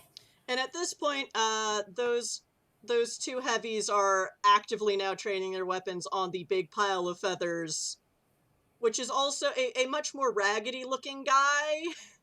Like, looks older, is feathered. Like, this kid is, like, clean, pristine feathers. Anyway, Dawn Court. So, Dawn Court, they live on hope, but their Dawn Court powers, so to speak, seem to be, like entropy, but, like, nice entropy. It's kind of hard to explain. So, rather than, like, all things fall apart kind of fatalist, which is the Dusk Court, their powers are more like... Flowers blooming, not more petals like, falling. yeah, kind of like that, the hopeful potential of entropy rather than the degradation of it. Okay. So that might explain how he got away. Like, it's like, I am actively causing a problem. I am actively causing a plot change. Woo! And yeah. It's weird. Fortune favors the Dawn Court in a really weird fucking way. Which I love. But anyway. Anywho, so yeah, you get a static shock as you give him this card, and it just flies off. Is it your lawyer card or your piano card? Lawyer card. Okay. And he just floosh flies off. No one is paying attention to you or Dune you kind of get a sense of who this ball of feathers is. Instead of, like, this kid was basically Warren Worthington with the hidden on his back with the big coat. Or at least hidden from other changelings. From this other guy, it looks like he's basically done that thing where changelings pull their seeming into the real world, so you can all see this. Is like his arms are wings, but they're like gray and brown and white dirtied kind of feathers, and he just smells bad, and he's like wearing like sweatpants and no shirt, and he's well muscled and covered in scars, but also pretty yucky looking, and wearing like a bandana over like gray spiky hair, and it's just like, haha, evildoers! And he is hand-to-hand combating these guys who have also taken out knives and are like, because he's, and then they're basically like, do we shoot him? Like, what? Woot! I stole my knife, and I'm taking a sip at this point. I'm standing next to Holiday, and he's smoking with his bottle. I got my flask of moonshine, and Eventually- they're watching this going on. Eventually, Yeah, the heavies remember they have guns and stop being stupefied long enough to start shooting him. Before they get to that Or point, trying to train on him. What? I'm like, whoa, calm down. There's just a drunk guy. Whoa! Whoa, calm down. He hasn't actually hurt anybody. At He's this point, he's obviously mentally ill. I am not mentally ill, sir, for Eden System has an excellent mental health care industry, and he then also runs off the roof and flies away. So meanwhile, I am trying, however I The can. guys are still training their guns on him, and they are trying to fire, and they miss, because I want this NPC to come back. Yep. I am trying to keep tracks of the kid and where the kid's flying off to via whatever means are available to me. You cannot get the werewolves have already retreated. So and all right, it is break time. Yep. So we will pause here for the moment as Pigeon Man has just saved the day. Maybe. Dune can't fly. The kid is no longer his problem. That's fair. So think about how you want to pursue the next leg of the plot. And we will go on a 10-minute break and chat. Feel free to stay in chat. I will be back in a second to chat with chat in the chat. And yeah, think up new way. We also got 2 more +1s for GM and player. Yeah, so and Dune, you did already use one of the player ones, yes. Right? Okay, so yeah. So feel free, custom NPC Chicken Boo. Thanks, Arcane. He's a giant chicken. So yeah. Everyone think of new ways to. Oh no, that's actually redeemed. Okay, so now there's custom NPC Chicken Boo. Yeah, that's why I was saying thanks, Arcane. Yay. Chicken Boo, a ghost chicken. Oh god. Oh, can't be. You don't know who Chicken Boo is? We're going into break. No. We're not in break yet. Okay, I have some links to send you later. He's a chicken boo. He isn't a man. You're not a man. You're a chicken boo. It's from Animaniacs, the original. Ah. Oh, I don't remember that. For some reason I was thinking of the Tiger Boo, which is a different thing. Oh no, this is much worse. Anyway, yes, that was a problem with the director the whole time. She was a giant chicken, and no one noticed. No, that's not what happened. Anyway, so yes, we will pause in the action. Players, feel free to think of more ways to divert us, because that's what I have fun with. Players, think of how you will pursue the next leg of plot, and we will see y'all in 10 minutes. Woohoo.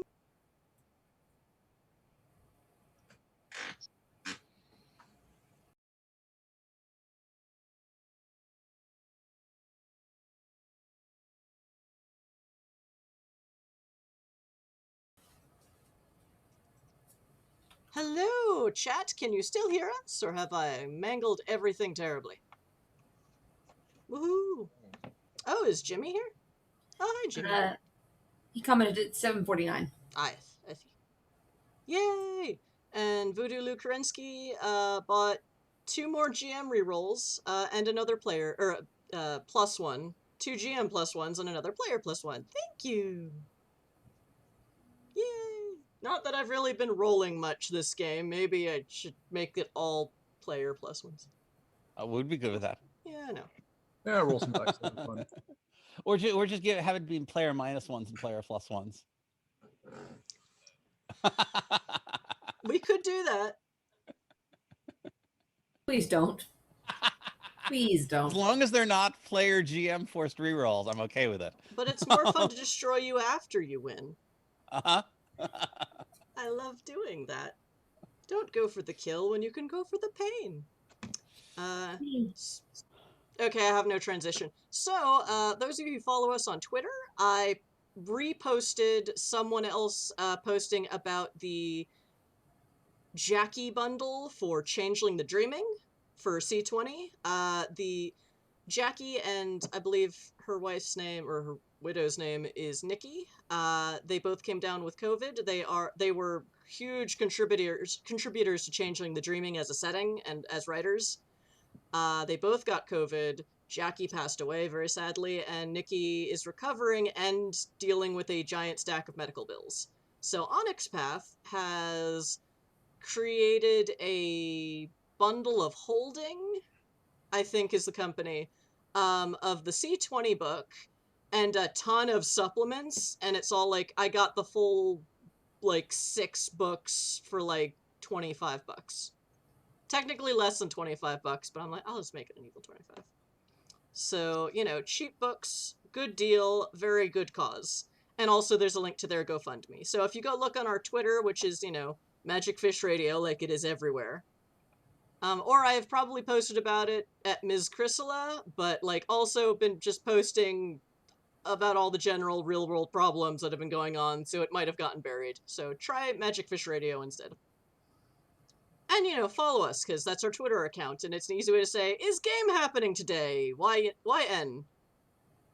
And yeah. So, okay.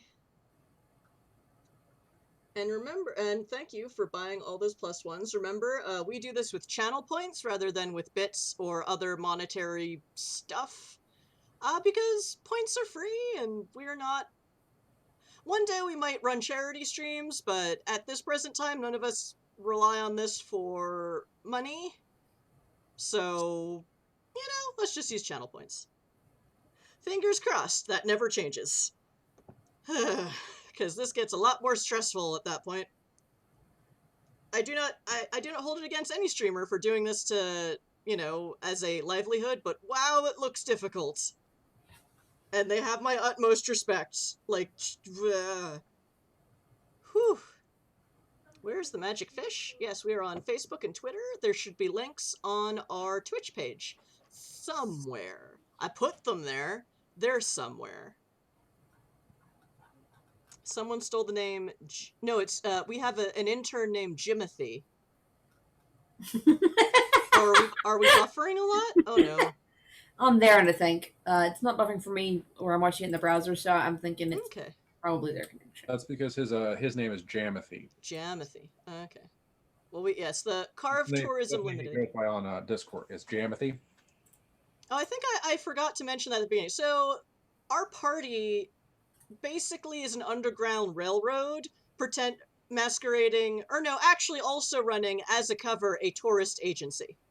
So they have an intern named Jimothy, who they generally keep out of the heavy stuff. But, you know, sometimes you just need someone to run the front counter while y'all are getting shot at on the spaceport by agents trying to recover a runaway synth or something.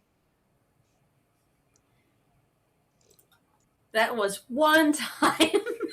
I don't know what you're No, talking we don't generally hire bounty hunters. That wouldn't make much sense. That's not cost effective.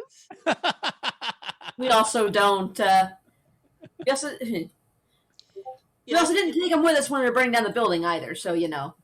I will just say at this point, Gale Frentic, you know, Petruchio, you have a grudging respect for how good they are at bullshit, and wow, they would be a good Invictus, but Yep. There's you don't want to trap a fellow embrace into that corporal bullshit. They would study them like a bug, you know. Well, I mean, they couldn't easily be working for the corporation once they were embraced. But, you know, if they end up dying in a situation where I can offer the embrace, we'll talk very quickly. But I mean, there are words for the things that corporals do to vampires in their ranks, and they rhyme with vivisection. Speaking of megacorps, so Pigeon Man has just dove also off the rooftop. The werewolves have Scarford, which is kind of scary unto itself. And Gale and Director Jones are just sort of standing on the rooftop, and Gale is actually looking a little perturbed. Director Jones just looks stone-faced and completely unmoved by what the hell just happened. What does Jimmy look like? Jimmy is gone. Jimmy has also Scarford in all the commotion. So I was trying to find some way to track the kid at least to get a sense of where he might have gone. Probably using digital footprint rather than binoculars, because as you said, I lost sight of him the moment he broke line of sight with the building. I'm sorry, it's Johnny, not Jimmy. But yeah. That makes more sense. Sorry. Johnny Okay. took off. Yeah, Johnny took off. Yeah. Probably Weird just stuff. down the stairs, like a normal person, but you know he's a natural at the sneaky sneak. So, all hell breaks loose, and then you just go, and you run away. Offer a drink to Frantic. No thank you. But, I mean, that was weird. indeed, as a changeling yourself, do you know where they might have gone? I would need I would need a specific. Who is they? Well, I mean, ultimately, we're trying to take that young man back home. I don't know that young man. I know the kid who brought him in, but I don't know that young man. I have no idea. Oh, interesting. Dune is off to the side smoking a pipe.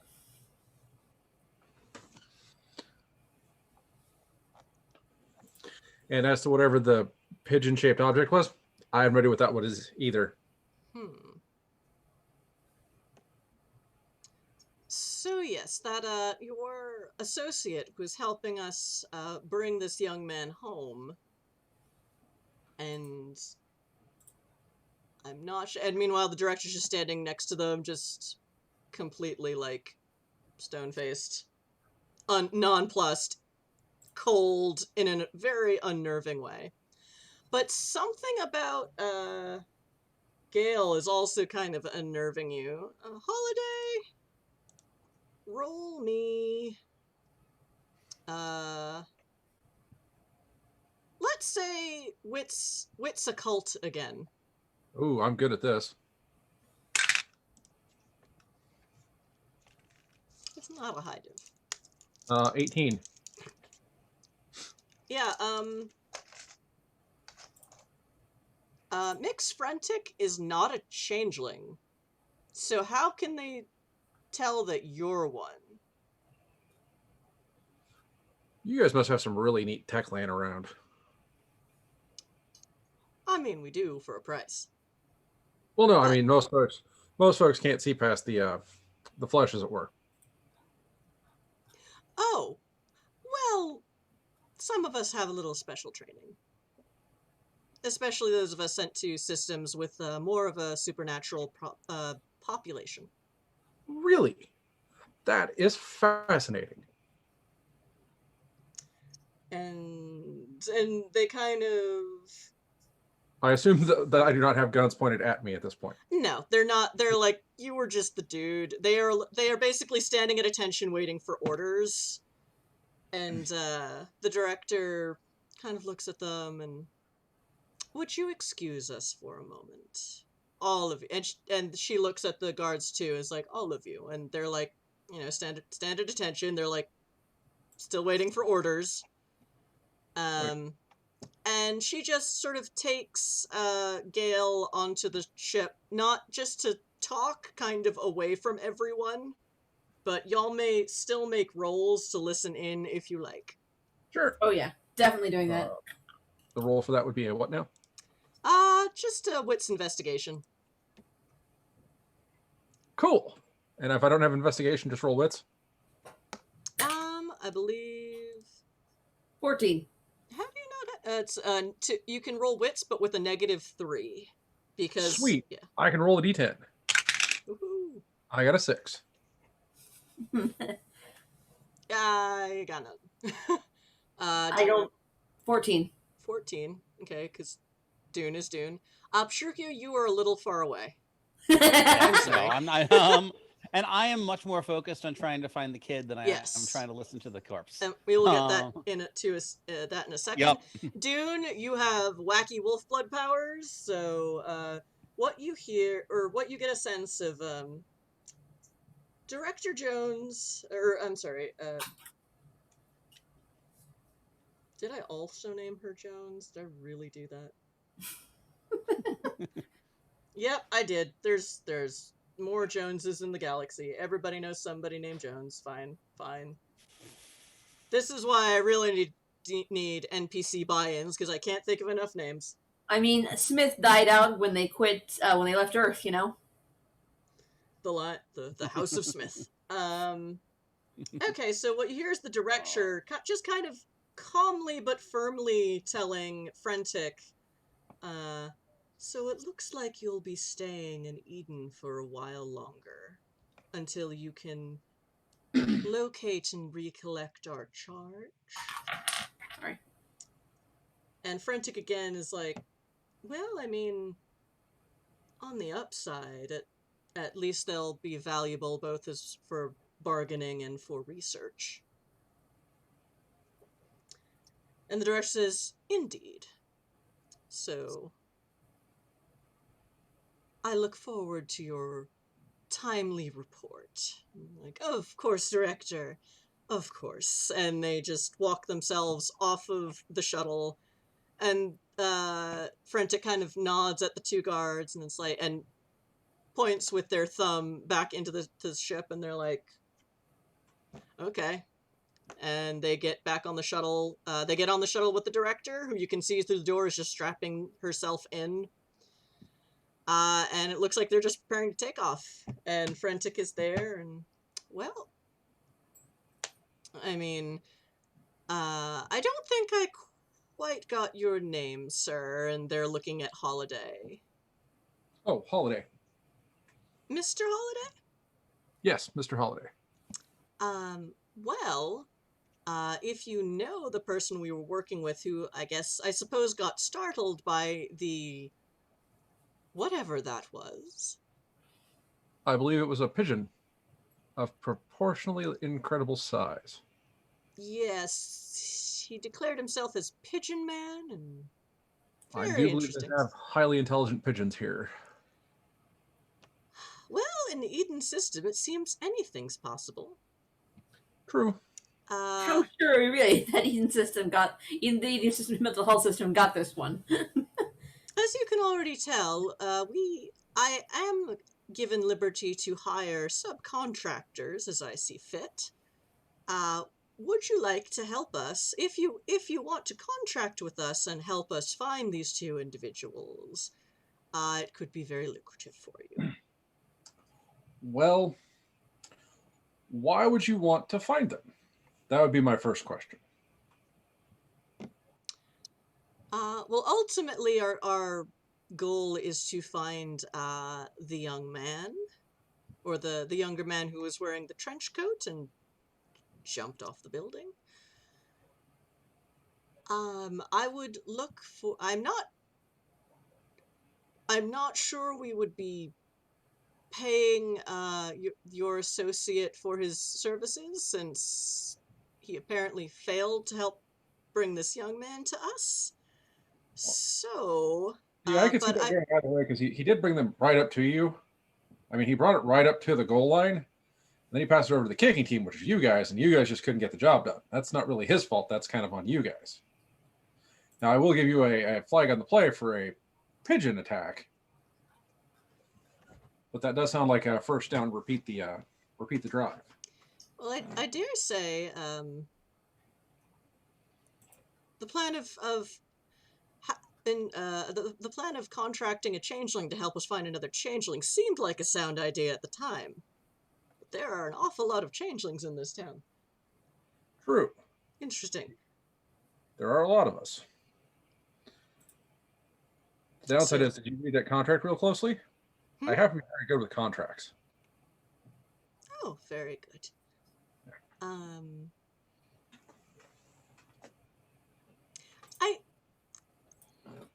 I dislike using the bounty system. It just we have no wish to hurt either one of them. It's ultimately our goal is to bring the young man back home. But I mean, if finding your associate would help us make it easier for us to find this other young man, then yes, we would like to find both of them. Well, here's the curious question I have about that. Back home would imply to me that would be the core systems. Yes? Actually, this young man is from Pluton. Intriguing. See, I've never been to Pluton. It's not one of the planets I've ever been to. Oh, it's very nice. Chiron has a very strong controlling interest in the system. I It is gather. very advanced, very comfortable. I gather. So it is not illegal for him to be in that system by existing, as say a changeling popping up in the core would. No, it is not illegal to be a changeling in Pluton.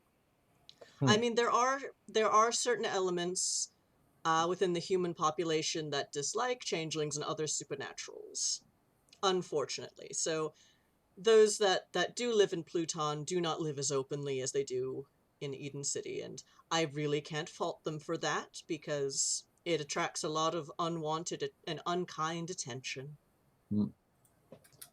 So the second half of that question would be, why is the boy here if he's supposed to be in Pluton? It seems like he might have run away from home.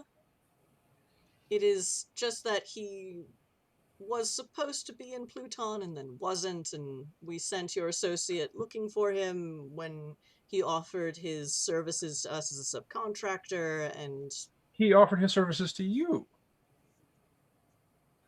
I believe, did he? I'm actually going to have to look that up. I wasn't the initiator of this. We didn't know that this was, we weren't expecting the young man to run to Eden City, though maybe we should have.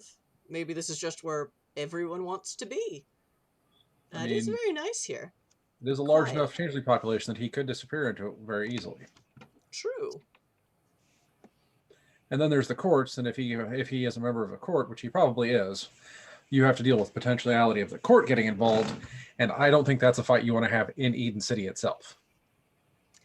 Yes, I don't have a lot of experience working with changelings politically, but again... Can I make a suggestion? By all means. Cut your losses and go home. I'm afraid I can't. Because if he is a member of a court and you try and take him, there's a possibility that the court will act, they will call in their friends, and then you have to deal with multiple courts of changelings who all have a vested interest in seeing you fail at life. And multiple changelings who've decided that you need to fail at life is a very unkind thing to have. So... I will take that advice on. I believe... Do I have your card already? I believe you do. Okay. Well, first and foremost, this young man might be a runaway, so I will probably be contacting the police. Oh, I most surely would. Although I'm not sure how quickly that will go through concerning the events of today. But I do believe there was an incident earlier, yes. Yes. Indeed. Allegedly. So, this young man's welfare is something Chiron has already invested in. So I at least have to start my own investigation. You have to try and recoup some of your money. I completely understand that. Well, I have to try and recoup some of the company's money. Well, effectively, yes. You, as the acting officer in good faith of the company, have to try and recover some of your collected money in this. Just between us, how much money would that be? I do not know the sums offhand, but I mean, if it got to the point where it was like we had to sort of work out some sort of a settlement agreement to make this particular crisis go away, what would that number look like? I can look into the numbers and get back to you. That might be a thing that may work out easier for you than actually trying to find him. Question, did you give them your piano card or your lawyer card? She has my piano card. Yeah. You seem very well-versed in contracts for a musician. Is that your only trade? Oh no, I'm also a member of the Conservators Union, I believe. Oh, yeah. Of course. I do this for when I'm bored and need a drink. Interesting. Yeah. No, well, personally, my interest in assisting Chiron is not monetary and is strictly a matter of loyalty. And I understand completely. So, but I am telling you that this may turn out more disastrously for you than you could possibly imagine if multiple changelings have decided that you don't need to function. Yes, would believe they can operate much more openly. The changeling courts can operate far more openly in this system than others I've been in. Yes. Actually, give me a roll of... let's say wits and empathy. I have empathy. I'm good at. Well, I'm not great at empathy, but let's see. What's plus empathy? Sure. Come on, dice. Let's see. Plus 5. I have a 19. Okay. So what they said was, my interest in aiding Chiron Corp is not an interest of money, but is not a matter of money, but a matter of loyalty. You see something in their eyes, and you can only describe it as absolute devotion. Zealotry. You would almost think it might be zealotry, but, like, this is a corporation, not a religious cult or a militant movement, or like, this is Chiron.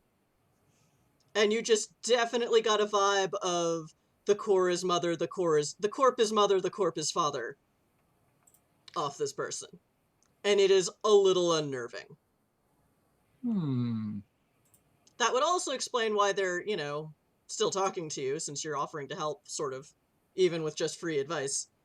I tell you what. Isn't what they want to hear, but... And they definitely... This isn't the free advice they want to hear, but they are still hearing you out, because, I tell you what. Meet me for lunch tomorrow, and I'll be. I'll see if I can find any information that may be of assistance to you in potentially tracking down these missing changelings. Very well. Shall we say noon? Make it 1 o'clock. Sleep in a little. Yes, I will probably take that under advisement. Well, at least I get to sleep in tomorrow, as there doesn't seem to be any more convention. Hopefully Sunday's back in action. I must say, for such a sleepy little city, Eden City certainly is more exciting than I was expecting. You might be surprised by what goes on behind closed doors. I'm very curious to know about that, but, we'll see how things pan out. Thank you so much for your help, Mr. Holiday, and for your work this evening. Yes. I will see you at 1 o'clock in the restaurant tomorrow. Excellent. Good night. Dune's been standing at the edge of the roof, smoking a pipe this entire time. Yeah, you're not bothering them, they're not bothering you. Yep. No. Petruchio, so, yeah, I will say, so, yeah, digital footprint, definitely a good way to go. There's a lot of cameras in it. Yeah. So, Petruchio, roll, intelligence and computers. Are you using hacking?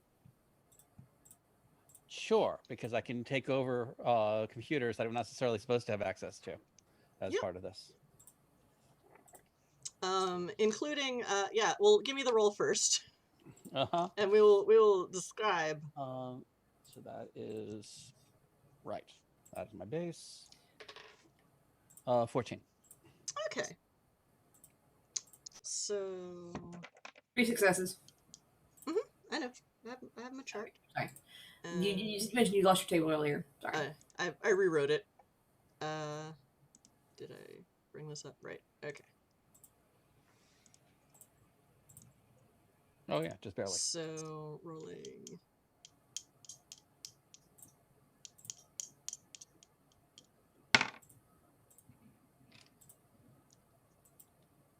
Okay, he only rolled a 13. So, because, for some reason, y'all have similar skill sets. And, yeah, so, at first you start with the cameras, which are kind of hard to deal with, because he's kind of flying. Yep. And it's a little weird, and the cameras are still, for a city where there are technically flying cars, most of the surveillance is still very much, only the first 2 stories. I really need to acquire a set of drones. Oh yeah, your people what knows people. Oh yeah, you could set up with drones. It would be awesome. Yes, I have not forgotten Chicken Boo, I promise, but we're not there yet. Okay, so basically, luckily, you realize, oh wait, this is a Rosalind. And you start looking for, basically stolen phones. And yeah, it looks like the kid might have dived down, stolen a phone, and they hack it, you hack them, it's a whole thing. And it basically looks like they are going online onto forums you didn't know existed because you're not a changeling. Looking for something called the Dawn Court. And basically, like, emergency posting, like, I'm in Eden City, I'm running away from an attempted kidnapping, or a successful kidnapping, but I got away, where can I hide out? Help.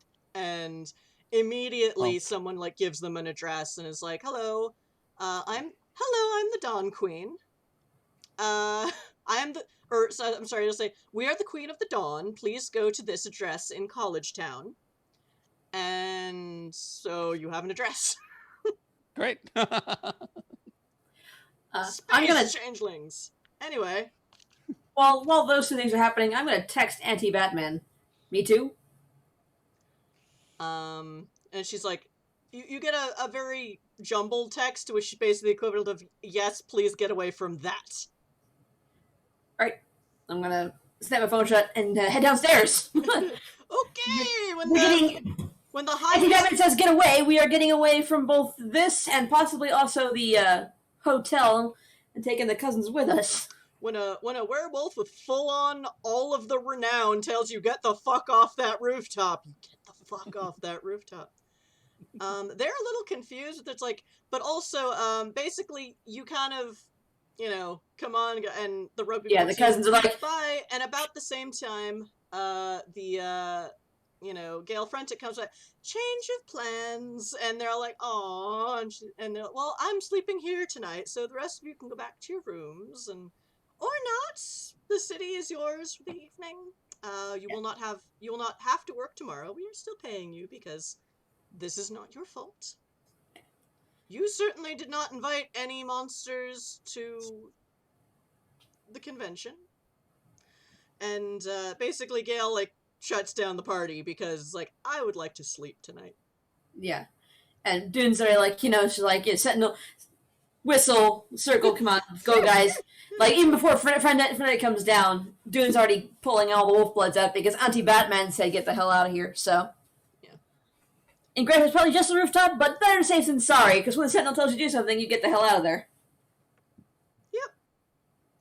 Alright, so what do y'all do next? Pick up my dinner.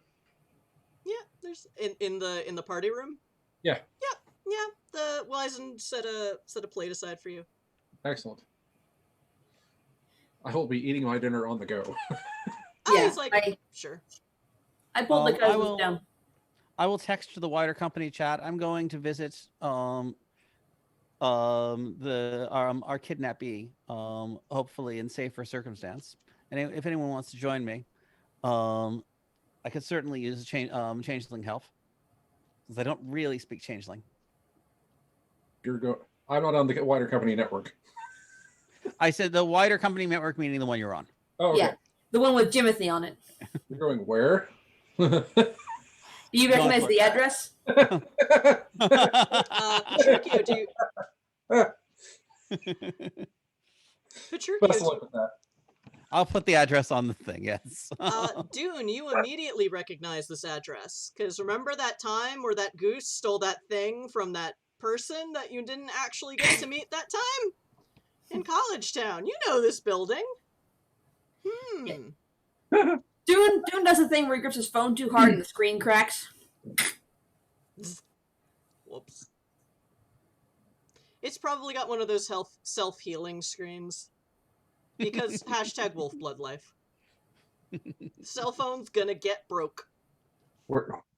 Reply, where did you get this address? Holiday, you don't actually recognize it.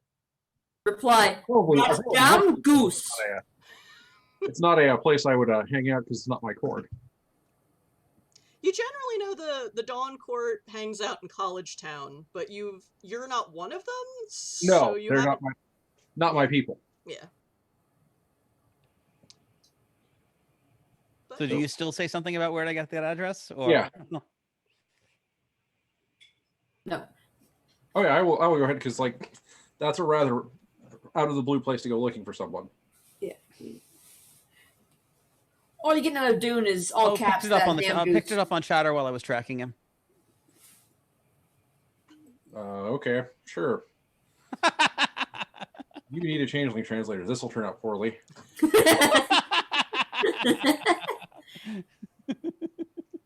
Okay. So, we'll say by now it's like 2 a.m. By the time, okay, so chase the kid. So yeah, what you... The Before I go anywhere, I'm picking up my weapons out of the bus locker I left in the... Because I disarmed before going to that party. Yes. Now you are rearming. Now I'm rearming. All the good stuff. Okay. So, and it's just the 3 of you?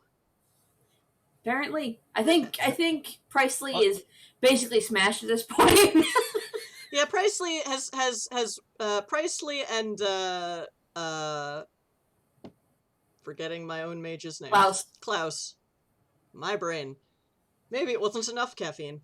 So yeah, Klaus and Priceley are basically Priceley is gonna go keep partying with the rugby team. And Klaus is actually gonna keep partying with the kids the Booth Bunny kids. Because they have informed them that they know the club scene very well and know where we could have some fun, and also, keep them distracted. And if Klaus wants to, get some more info, yay! Klaus and get all those kids fired and stranded in Eden City. It's gonna be great. By noon the next day, half of Chiron's staff is now changelings, and we don't really want to know why, but... On Monday or Sunday. 20 more minutes. What? Oh, chicken boot. Yes, we're getting there. In a really weird way. Okay. So it's okay, guys. I'm not I cut my teeth on Changeling the Dreaming. My view on World of Darkness is a bit zanier than some other GMs. Probably why more strict World of Darkness people don't like me that much. Which is fine. Okay. So, Dune, you've been here before. If I'm remembering what I described, so you're in College Town. There are dormitories, there are small hotel, or less overt hotel. It's a lot. So this building you come to, it could be a dorm. If you've ever been, well, I don't know, really only Josh has been anywhere near NYU, so it's kind of like when NYU turns an old hotel into a dorm. Yep. Sure. So it doesn't really look like a dorm, but it doesn't quite look like a hotel either because it's like an older, fancier one. The old student building was one of those, wasn't it? It certainly looked like it was. I was in at least one. That was my freshman year dorm. Was Brittany Hall, which used to be the Brittany. And yeah, anyway, but it's kind of, it's still like super like mega city tall, but it is that kind of like more worn brownstone look, or white stone, because all of the stonework in the city tends to be lighter whites and grays, and you have no idea how they keep it clean, but they do. I will turn off my phone before we head here. Yeah. Do you all meet there, or do you just meet at the hotel and head out? Because you're all at the hotel. Yeah, I'll meet wherever they're meeting, but as soon as I am in visual line of sight, I will turn off my phone, take out the SIM card. We can that's fair. I'll call a cab to the front of the hotel, and we can split the cab there. Or you could put it on the company card and say it's a tax route. Wait, no, but this is Underground Railroad stuff, not travel agent. Or is it? Who knows? I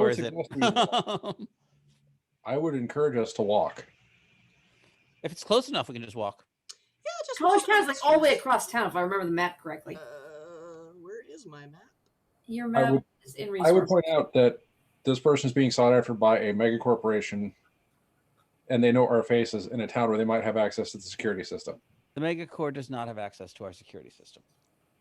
Do you know that they don't have access to the city security system? For a fact. Do you know that they do not? I know that I was in their system, and if they had access to the security system, then they would know where the kid is already, and they don't. I'm not saying they don't have anyone with skills, although No, based on what they're doing, the people with skills probably wouldn't be willing to work with them, but that's another matter. Yes, I was but thinking they know of, what we look like, and they can follow us. One of the many places I would want to lead a group of people into, the Dawn Court or wherever this kid happens to be hiding is probably not the place. It's probably the Dawn Court. That's where I would go. I'm gonna call. I would go Summer Court. I'm gonna call one of my cousins who's a taxi driver, and ask them if they'll turn off the internal surveillance while they take us there. Oh, sure. No problem. Sometimes the answer is family. I'll make allow sure- that. That's fine.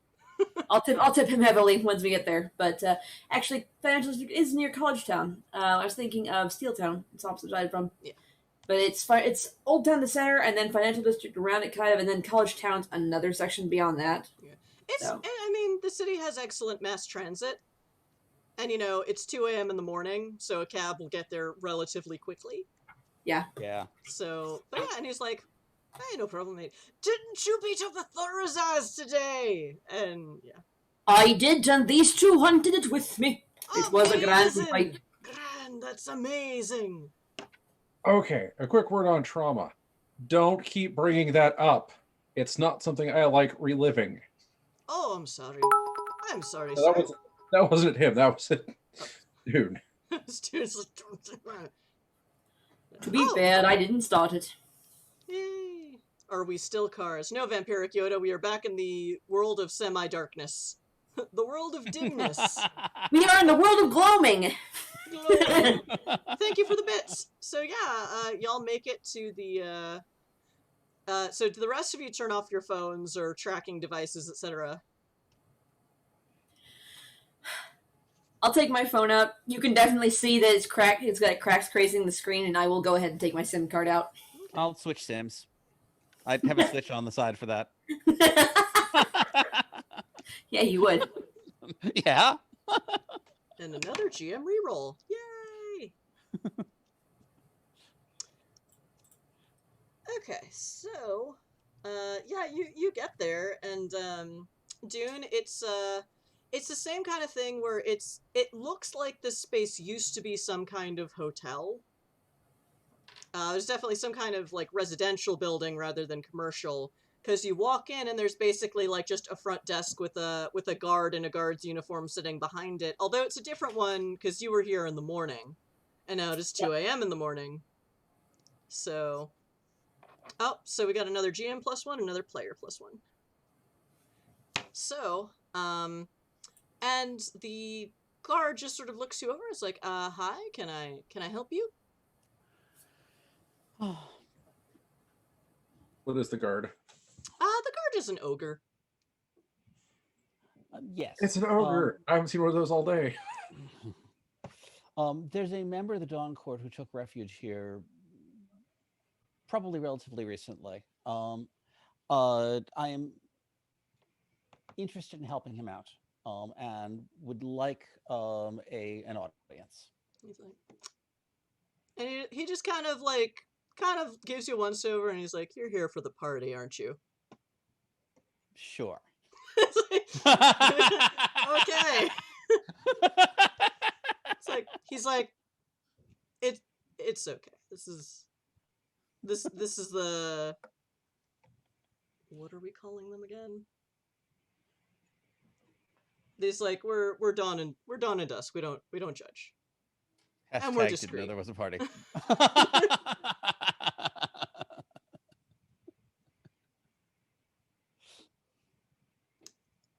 Hold on, let me. I mean, Dune at least probably smells like a Welsh pub party. This is the transitional court. Like, we don't judge. And he's like, yeah. And he actually just kind of ushers you in and, like, points you, Dune, down a different corridor than the one you were taken down last time. But it also looks like this one is more like kind of obviously laid out. Because you remember this place being a little like, that door goes to... It's a little... It's not overtly Escher-esque, but it's like, wait, what door did I just walk in and out? Where am I in this building? Kind of, oh dear. Yeah. So, yeah, and he just sort of... He points you toward... Yeah, and there's masks outside that door if you want one. And yeah, do you all walk in? Sure. I'll put on sunglasses. I won't bother with a mask. Yeah, okay. Dune pulls out a rather crumpled handkerchief and ties it around his face. Yeah, you walk past and there's, just a big box of masks in various colors, from like the domino to like the full face, and there's one that's like the Phantom of the Opera, and also just scarves and bandanas and such. And by the time you're at the door, you definitely hear the uns of a Gothic industrial set.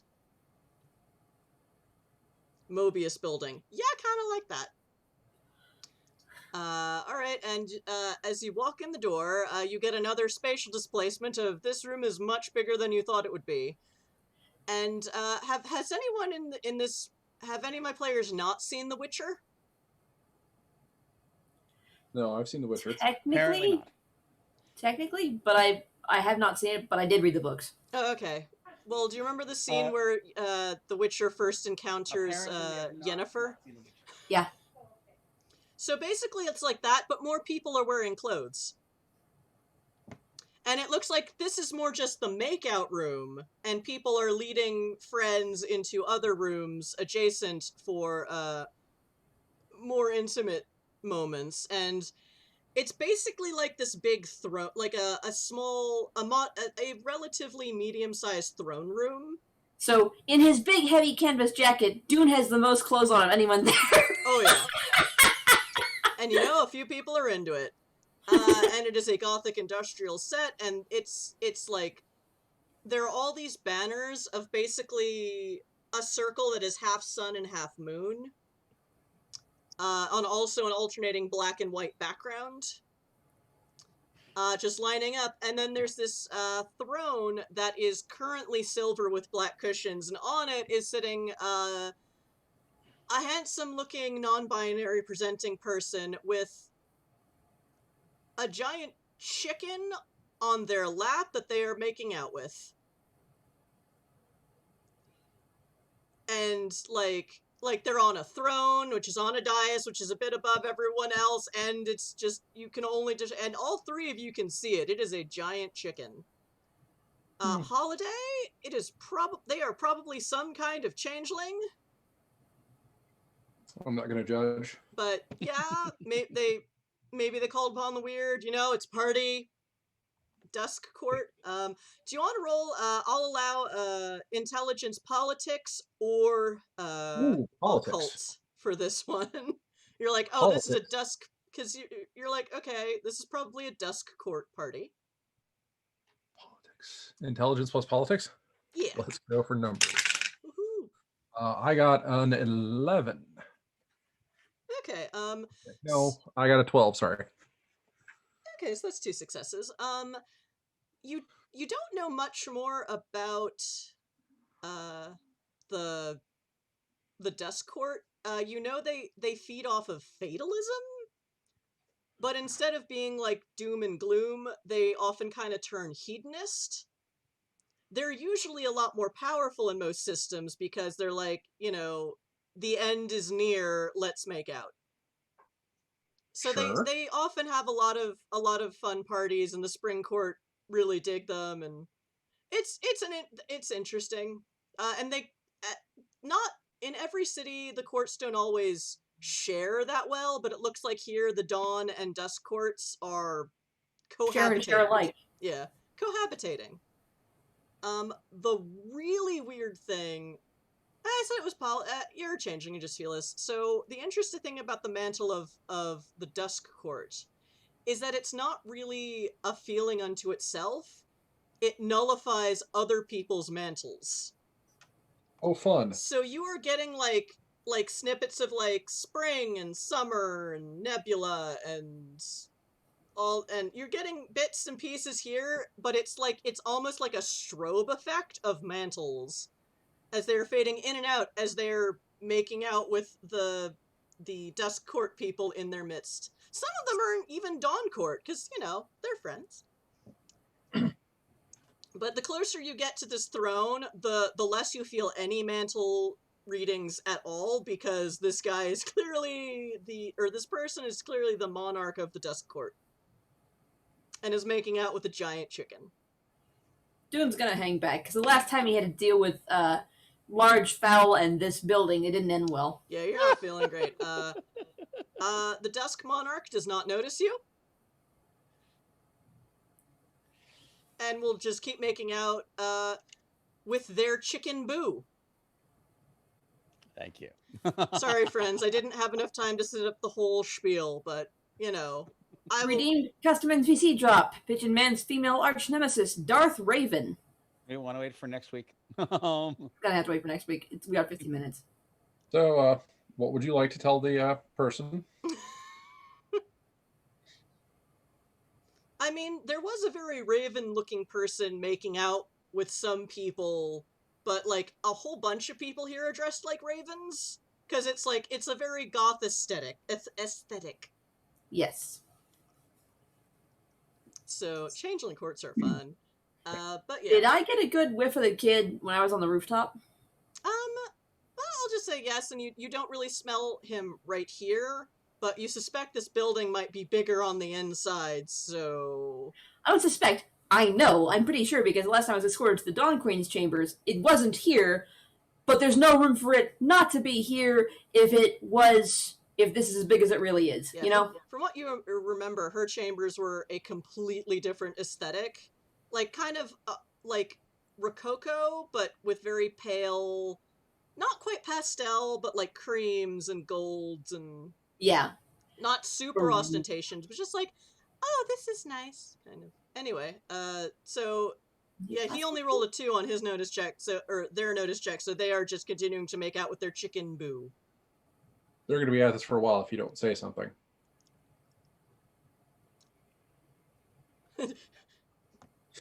Who's gonna say something? Sure. I was brought in to translate, not integrate. Yeah, I'll just cough. You're gonna cough politely in a room full of people making out under a heavy dubstep goth beat. You can start with that. Some changelings have very good hearing. He rolled a 1. He does not, or they do not have no, good hearing. not this one. Not this changeling, bud. Feathers absorb sound. They are distracting. You may wish to try something more direct. Damn it, my vampire tactics are not working. Hashtag Bonshrew problems. How do I subtly insinuate that I'm here?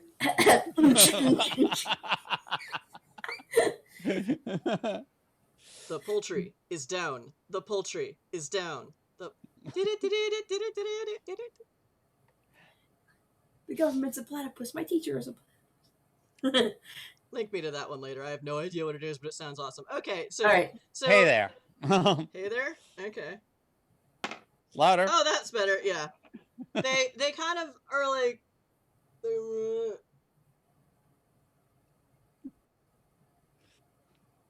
And they kind of finish. You think you're not unless... Is anyone looking very closely at this exchange? Oh yeah, I don't have any... It's like...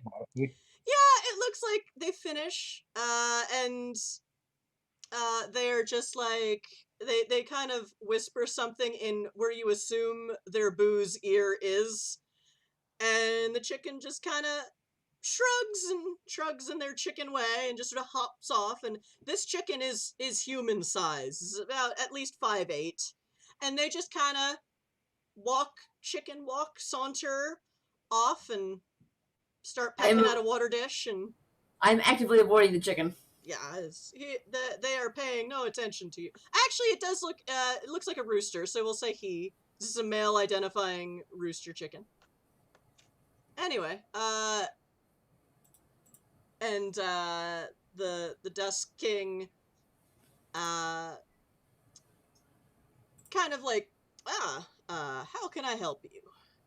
The Dawn Queen took in a stray tonight. I want to talk to him. Oh, okay. What is your business talking to them?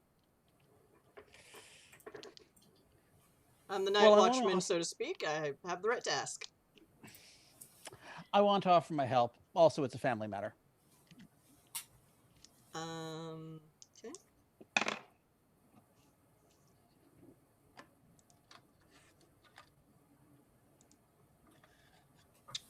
Let's see. They kind of regard you for a sec. They are definitely reading you, but you are not really fibbing. I'm not lying. Yeah, so, you know?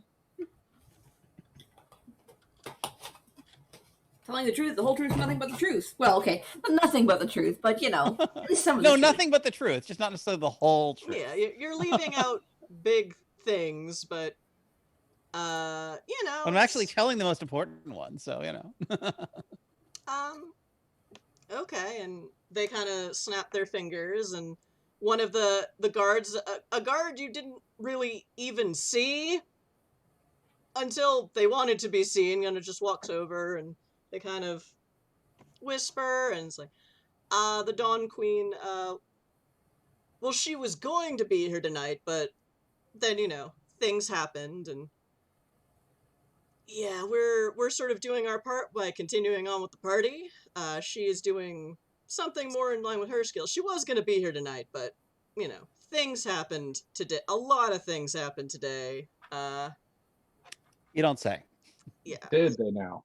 And this is how my people cope. And we share this coping mechanism with whoever would like to partake. Feel free while you're here. Because the end is always nigh.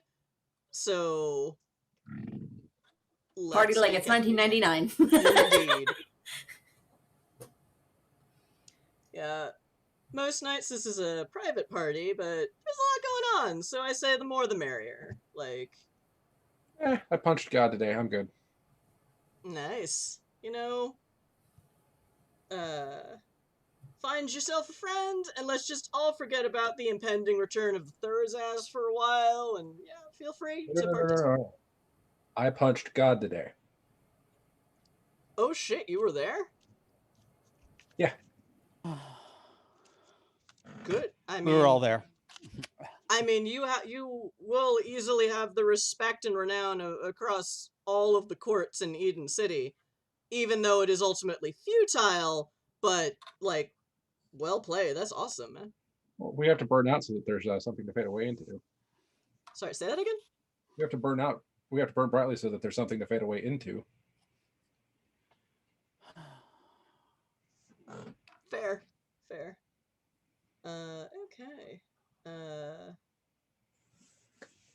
Like, I applaud your success, but yeah. And this is very Dawn Court spiel. Yeah. And that is all ultimately futile. But, you know, respect where respect's due. So, and she'll be coming in by the front door if you'd rather wait there. Not gonna judge. You know, it's not for everybody. Maybe later, but at the moment I'm a little preoccupied. Actually, Patricio, you probably have... Was that an Invictus I know? Dune may have actually found somebody. Oh, Dune is made... Oh, yeah. Whatever Dune is into, they find it. So, yeah, so, you know, there's... There's, like, a guard person sitting near the door, but they're just, like, hanging out in very leather gear. And, you know, just hanging out, it's fine. It's a party. And they're clearly people still wearing con badges. So this is probably why they were throwing a party tonight. And then there's, so... Do a better job of it than Chiron assholes. Given the proximity, it's probably become one of the official, unofficial offsites. Mm. So, Patricio and Holiday, are you standing by the front entrance? Yeah, I'll wait for... Okay. Yeah. So y'all are standing there, and it's basically just there's just like a curtain, you know. Ironically, Dune's the one who's got the Yeah. favor of the queen. And as you're waiting there, there is suddenly this. You almost can't not look as this blinding light shines as the curtain parts. Sure, glad I'm wearing sunglasses. Yeah. Even with that, it doesn't hurt, but you can't immediately see the person walking in. Patricia's like, I'm so glad vampires no longer burn in the sunlight.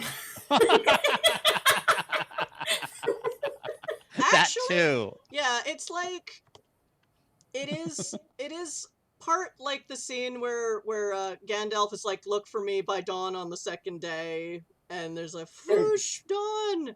But also, this would hurt if you were hungover, and as a vampire, your beast hasn't leapt in that way that it's but it's like, is this a problem? I don't know. This should hurt. That? Yeah, and somehow, somewhere deep in your vampire genes, it's like, sunlight! It doesn't hurt you, it doesn't cause any damage, but your beast remembers, even if you do not. Or even if you were never there to begin with, because this is 6,000 years in the future. And from your ridiculous roll earlier, Holiday, oh yeah, this is probably the Dawn Queen. I was guessing. As the bright light kind of dims as she has made her entrance, what you see is... You would actually say this is a girl who's about 5 feet tall with perfect blonde ringlet curls and wearing a floofy, white, lacy, with a poofy skirt Lolita outfit and cute little white Mary Janes. And it looks like it's down, but she was wearing a fleecy pink hood that had little cat ears on it, and she's got her little pink cat paw mittens kind of tied to her belt, holding the dress at her midsection, and she's like, "Hello, we are the Dawn Queen. How can we help you?" Sending a quick text to Petruchio. She could probably kill you. Do you say that? I'm not looking at my text I right sent a now. text to her. She could probably kill you. Yeah. Really not looking at my No, text you right don't. Because you took your SIM card out and he switched his That's right. SIM card. That's right. I sit there and tap it on my phone, but it's like, oh well. It's black. Unless you put it back in. Not yet. Oh no, not in here.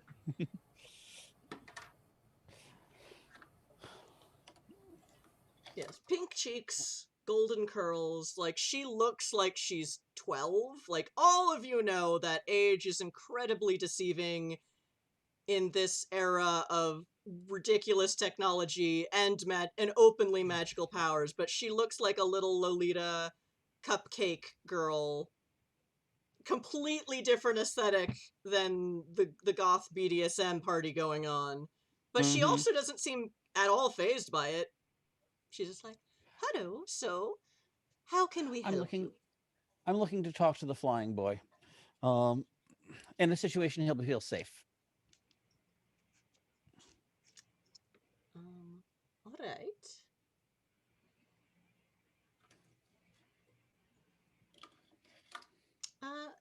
Very well.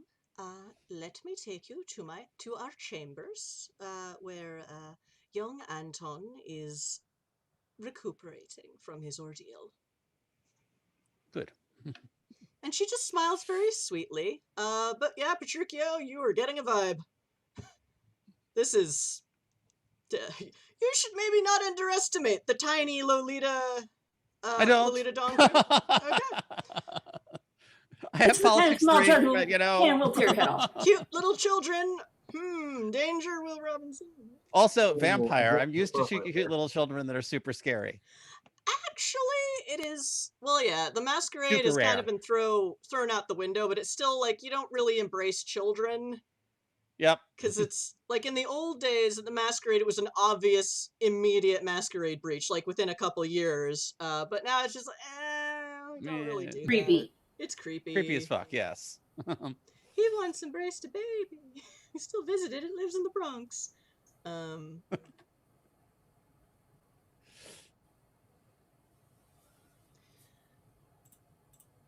But yes, so she is also being flanked by a couple of security guards who are more wearing the kind of standard like security guard uniform. It looks like they might even work for the college. You're not sure. And she's like, "It's Do just you this way."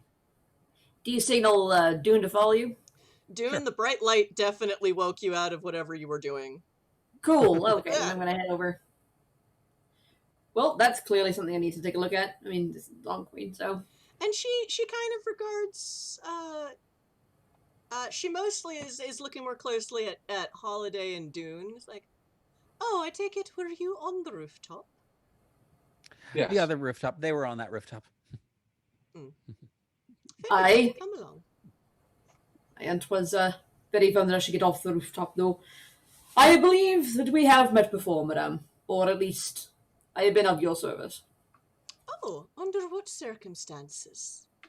I believe there was a problem with a damned goose. Oh, you returned my scepter. Thank you. I am both, we are both pleased and maybe a little dismayed to have to call upon you again. But you are clearly a friend of the Dawn.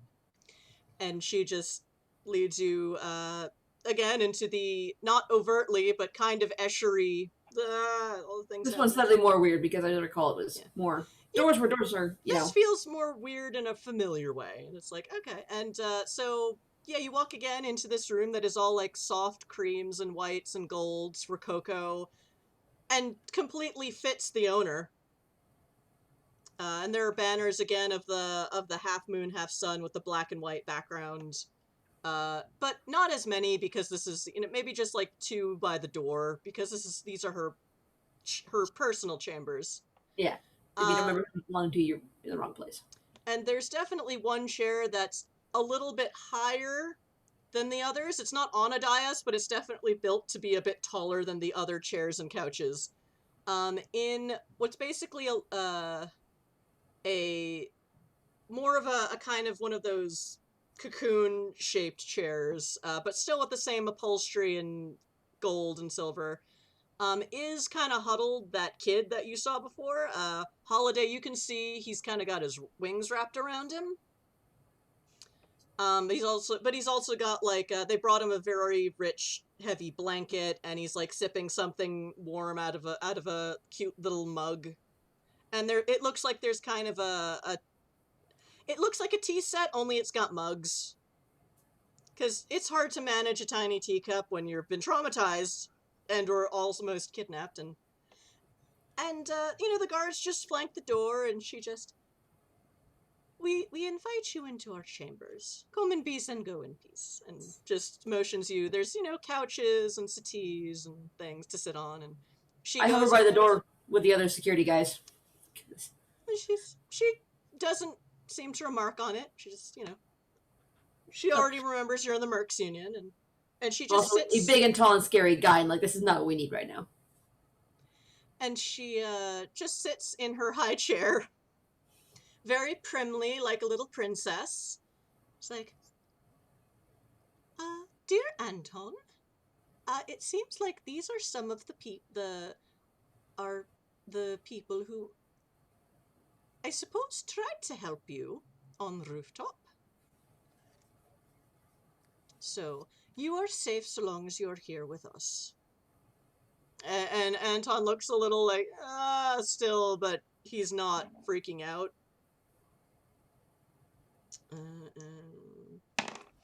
If it's not impertinent to ask, is the pigeon one of yours? Oh, Pigeon Man? No, we don't quite, no one's ever quite able to get a read on him. He always flies away very quickly. I mean, they seem to be on the side of the angels, but who knows? I very much appreciate his help this evening. We very much appreciate. She speaks in royal we. We very much appreciate his help this evening. We just hope he's all right. Well, he seemed to get away, so Yes, the one we're more interested in is the changeling who kidnapped another changeling. Oh, I have questions and I will have answers tomorrow about that. Well, we are already preparing the hunt. Give me a head start.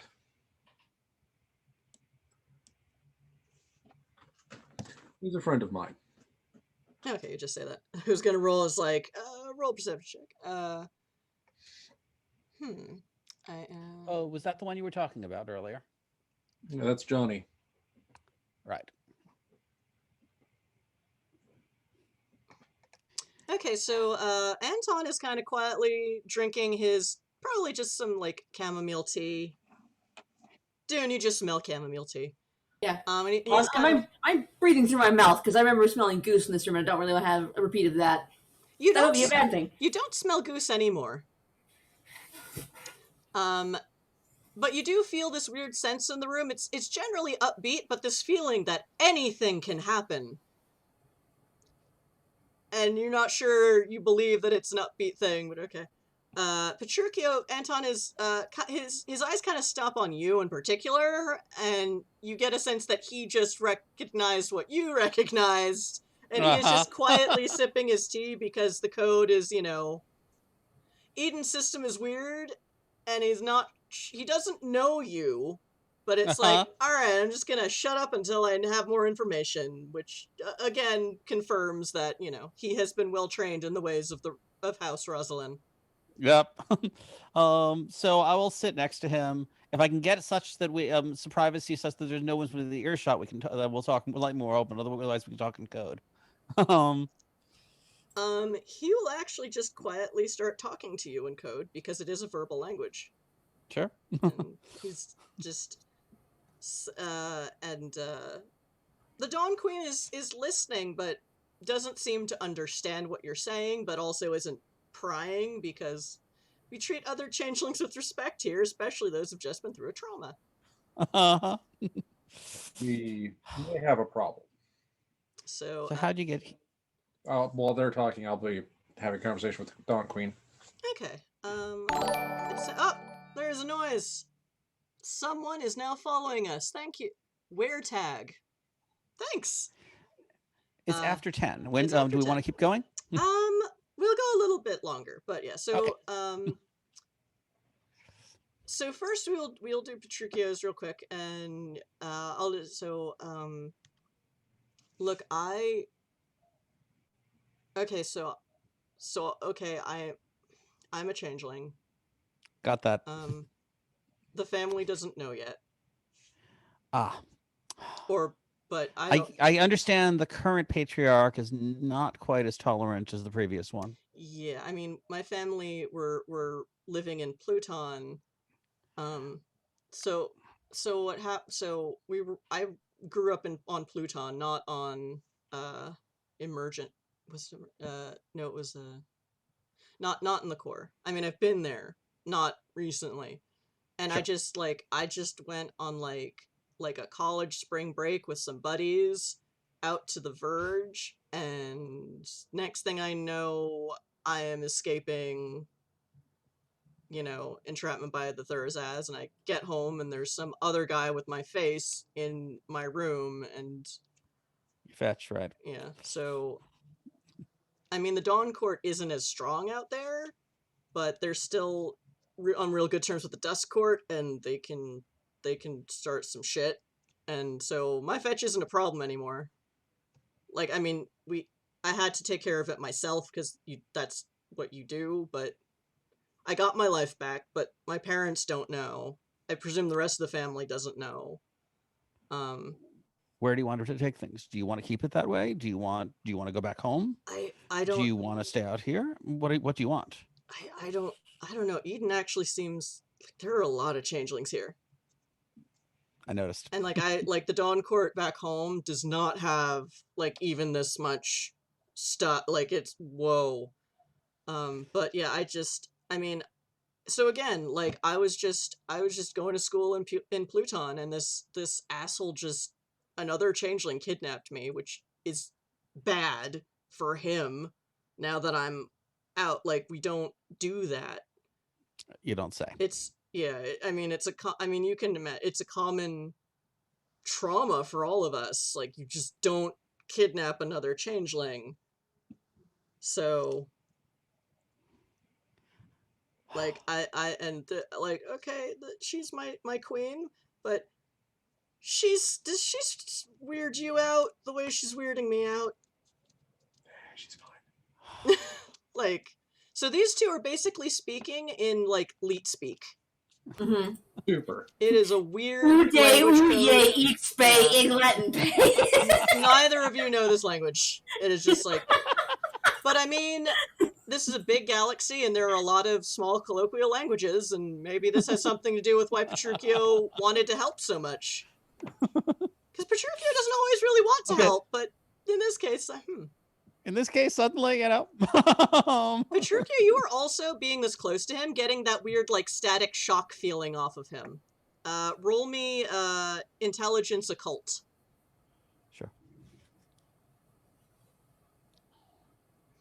Bringing it back to another plot point.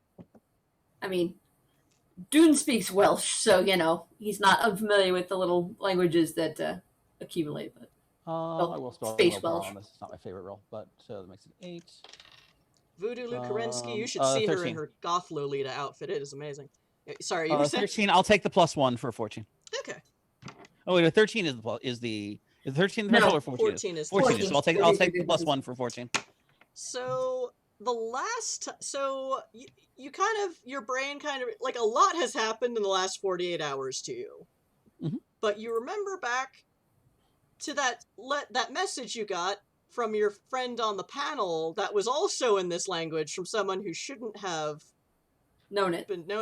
Because you know who else gives you that weird staticky electricity feeling in their presence is Granny Flax. But she's not a changeling. She is definitely a mage.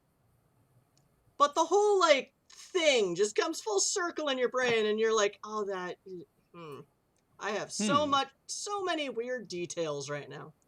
So yeah, he's just so, like, so this asshole, like, maybe I'm not sure what Kithy. I didn't get a good look. He just, like, blah, brain stuff, and then I was here, and then there was, like, a bunch of feathers that weren't mine, and I, like, snapped out of it, and I just ran away. Like, I recognize, like, are these guys with you? Because I remember seeing them, but I was, like, not sticking around. Like, I mean, that's rule 1 of family training. It's like, if you're kidnapped, your main goal is to escape. Yeah. Obviously. I see him looking at me, I tip my hat, kind of. He kind of nods. He looks a little nervous and a little freaked out, but, changelings. Skittish bunch. So so that conversation's happening, and the Dawn Holiday, what are you asking the Dawn Queen? We may have a problem. Oh, I know we have a problem, but what do you know about it that we don't? Chiron specifically targeted him. They wanted him specifically. And they're not going to give him up without a serious fight or some sort of compensation.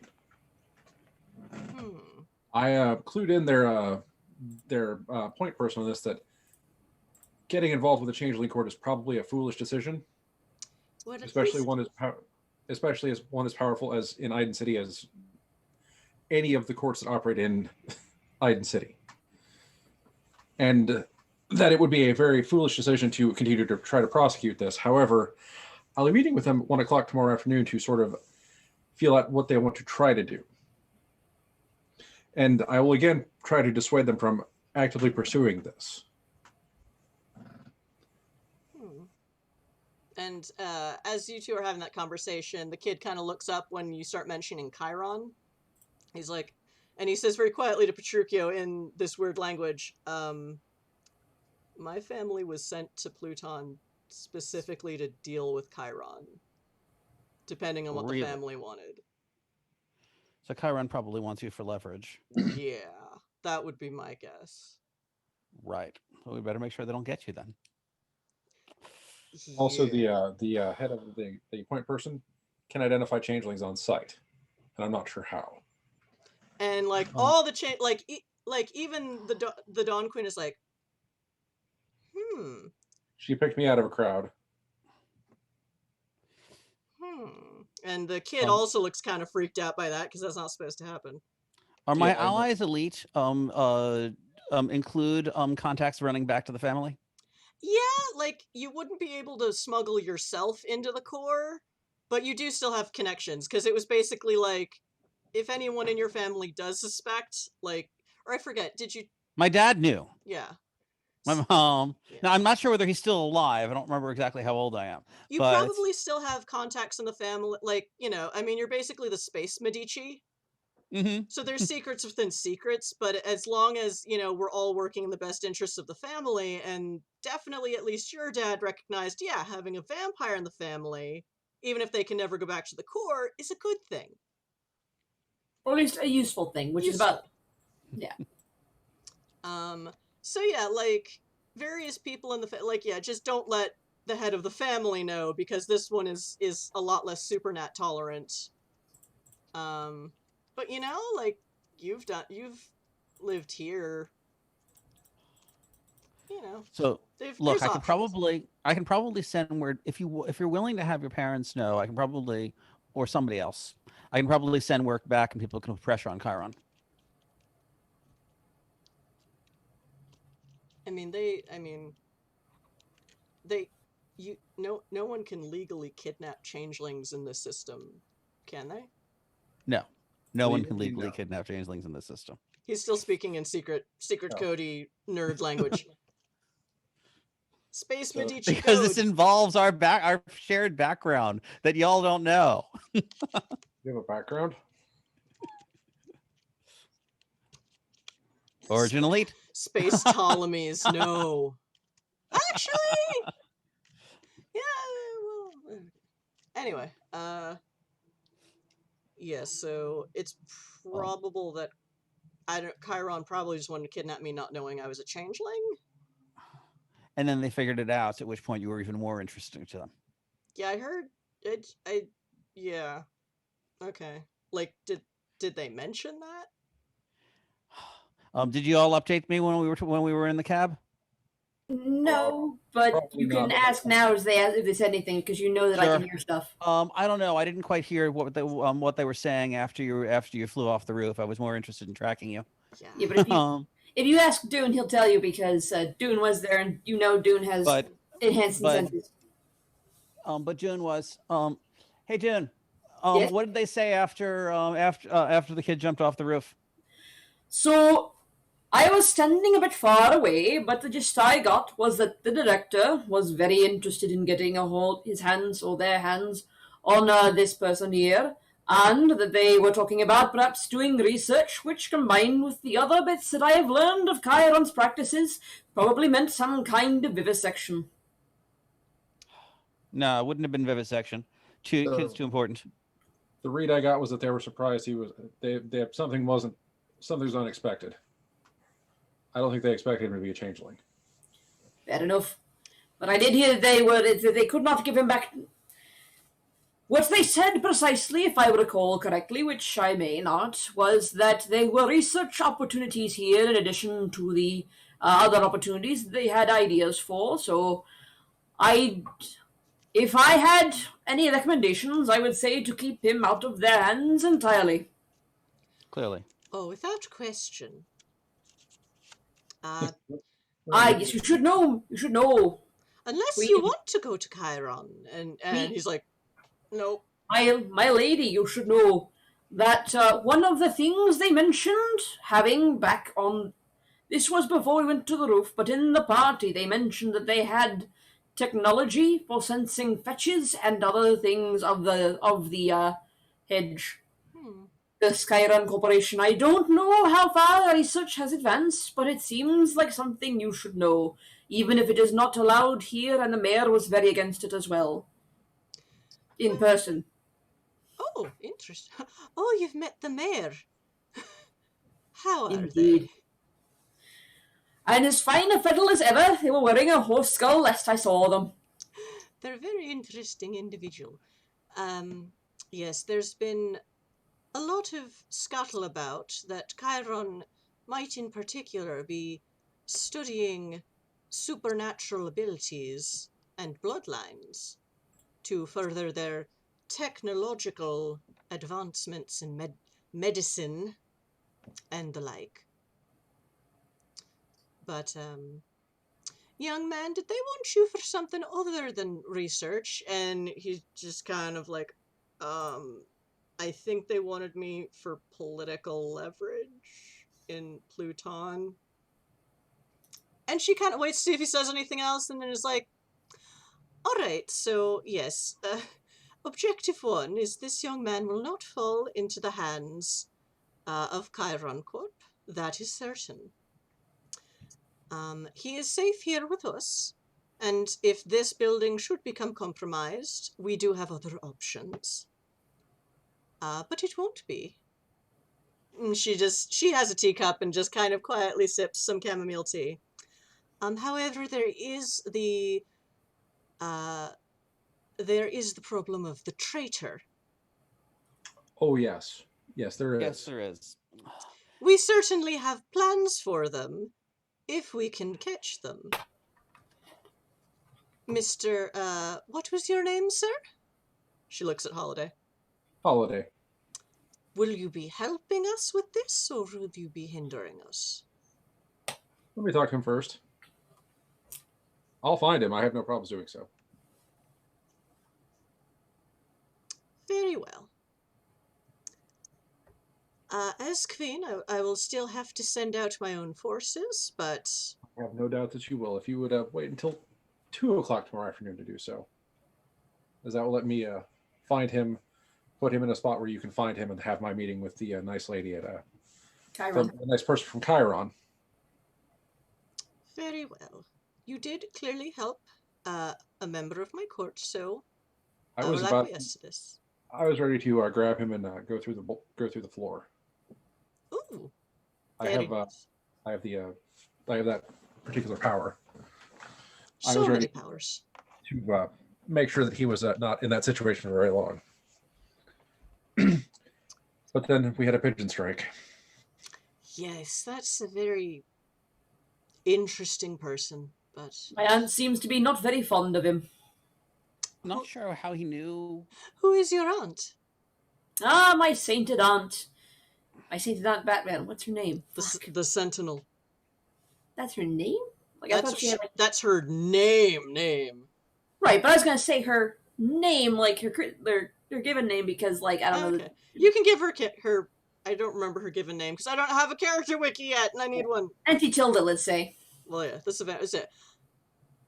All right. Is she also a changeling? Oh no, my aunt is one of the werewolves of the city. Oh, I can see how they'd have problems with pigeon men. Indeed, her entire pack is not very fond of the man, apparently. Generally, changelings work with the local packs because, well, it's in all of our best interests, but... Indeed. Pigeon Man is a bit of a loose cannon. But The he seems to be working for the forces of good and betterment. It's just always a bit chaotic. Anyhow, so, the young man will stay with us for the time being. It seems he has some kind of familiarity with your kindred friend. So it seems. And so, we will hear from you at 2 p.m. tomorrow? Yes. All right, then I will set a different kind of preparation, and everyone will do what we say. Excellent. And yeah, so and that is, I think, where we will wrap game tonight. sounds good. Yay! I've wanted to bring out this NPC for a while. Well, everybody needed a pigeon strike. Yeah. No, I mean the Dawn Queen. Oh, Her, yeah. And it's really fun bringing all the changeling courts in, because then I get to write things like, so if they're caught by the Dawn, if they do not outrun the Dawn, and it's like, well, I don't know if Malkmaven is in chat tonight, but they definitely know who this NPC is based on, because it's someone we used to game with. Oh dear. And this was a Duncern Giovanni. It was amazing. Anyway, Are you talking about the Rocket Leader? no, the Dawn Queen. Right, no, but you said Giovanni, and I'm like, Yeah. the only Giovanni I know is... Oh, no, the vampires. Okay. It was a masquerade game. But anyway, so, well, chat, we ran a bit late again tonight, but thank y'all for sticking around, and thank you for playing our Channel Points game. Yeah, I'm sorry, Fadior. Darth Raven, NPC.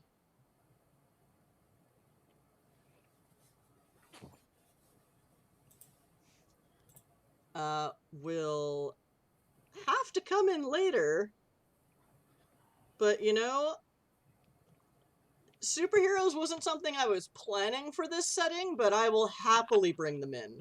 I mean, if not here, where? it's like the Seattle superheroes who took advantage of the city's, fair fighting laws or whatever to go around and punch people. Well, I mean, effectively, if the werewolves are all Batman or Batsonas. Yeah. Fair. By the end of this scene, Dune, you still haven't heard back from the Sentinel. Well, I mean, I turned my phone off before I came into the court, so okay. So we have lots of fun stuff to do next game. The day that now that con seems to be over. It's like, well, yeah, they would shut down the con for a Thursday's invasion. But yay, you've made new friends. But only one day. Well, one day definitely, maybe two, if they can get the okay from local changeling authorities that it's safe. But, like, yeah. But ironically, there are so many experts in those fields here already. So, yeah. Voodoo Kerensky. I might moderate for the Dawn Queen when she's working her adult brand. Yeah, y'all should see her gothy Lolita outfit. She was gonna be wearing that tonight, but, and the kid escaped, and she's like, alright, I'm in Dawn Queen. I'm in official We gotta be in regalia to take care of it. We are in regalia. But yes, you're certainly in Lolita, but So yeah, so chat, this has been our game tonight. This is Exit to Eden, NWoD in space. Because, damn it, it's fun. It is weird and wacky, and there is still plenty of room for darkness, even when respecting... Do we have an official lines and veils for this game? I really need to put that together. We should talk about this, but yeah. We'll talk about that on the Discord. The White Mary Janes. Yep. Not even wearing heels. She's just tiny little cute Shirley Temple, all-powerful changeling queen. Woohoo! And crackers in my soup. Immediate war flashbacks. But yes, one of the differences between this and the version I ran and played in a national LARP group is that they only had the 4 cosmic courts. And I'm like, fuck that. There are 80 million changelings here. Or no, there's 80 million people. Possibly a tenth of those are changelings. We have all the courts because it's weird and it's fun. But hi, I'm the GM. And I have been the GM all night, and I've played several different characters with a lot of weird voices, and it's fun. Shurikyo, who are you when you're at home? I am Josh at home when I'm at home. And on the internet, I'm frequently some variant of Neme, M-N-E-M-E. This is where you can find me on Twitter and Facebooks and all that things. YouTube, I don't know. And Dune, who are you when you're at home? I'm Merc. I played Dune this evening. I'm mostly on the Discord, Zaz Merc. I have a few other social medias, but mainly for when I get bored, so I'm not terribly on them much. Plugging once again, new Zombie Orpheus TV, Zombie Orpheus Entertainment Show. The Reliable starts the 18th, which is not this Monday, but the one after it, on the Zombie Orpheus Twitch channel. It's going to be great. It's got Xander and Christian and a person named Elise that I don't know. Bunch of cool people, basically. So definitely should watch it. It's on Mondays. 6 p.m. Pacific. Okay, and Holiday, who are you when you're at home? Zardoz, I'm usually at Once and Future Doctor on Twitter. I have a Discord server that I play on where I am Zap effing Brannigan. Let's see. Otherwise, I tend to stay out of trouble most of the time.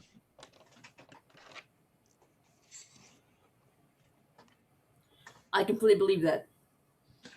Woohoo. And I'd like to remind everyone again that their Onyx Path has released a bundle of Changeling the Dreaming C20 setting books. Changeling the Dreaming is my favoriteest setting ever, and I live there in my heart even when I am doing crazy things to people in NWoD. If you couldn't already tell, Changeling the Dreaming is my natural habitat from how I run this game. Dirigibles in space equals yes. Eventually. I mean, the top tier spaceship design is when you get from like Treasure Planet, where the ships are spaceships. That's top tier design right there. That's amazing. You know, like if you've never seen Treasure Planet, you need to see Treasure yes. Planet. But Yeah.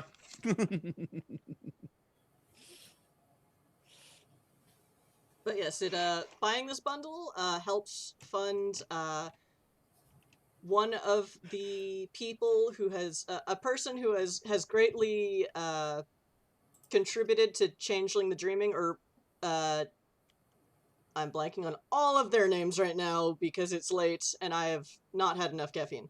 Jackie? Well, Jackie is the one who has passed away, and it is the Jackie bundle. But her widow is currently facing a whole bunch of medical bills because America. How dare you get sick? And you're a writer? Oh, fuck you. And no, so they have a GoFundMe linked, but you can also buy a whole bunch of Changeling books. And I mean, the Kickstarter for the Changeling the Dreaming book was something like $50 or $60, and now it's like $5. So go do that. I bought it a second time because that's the only way I was able to get the expansion books, but that's fine. So yep, for 25 bucks you get like 6 books, and it's awesome. And it helps people who did a lot to build this setting, and for that they have my eternal gratitude, because it, like many other people, have been changed and comforted by this system.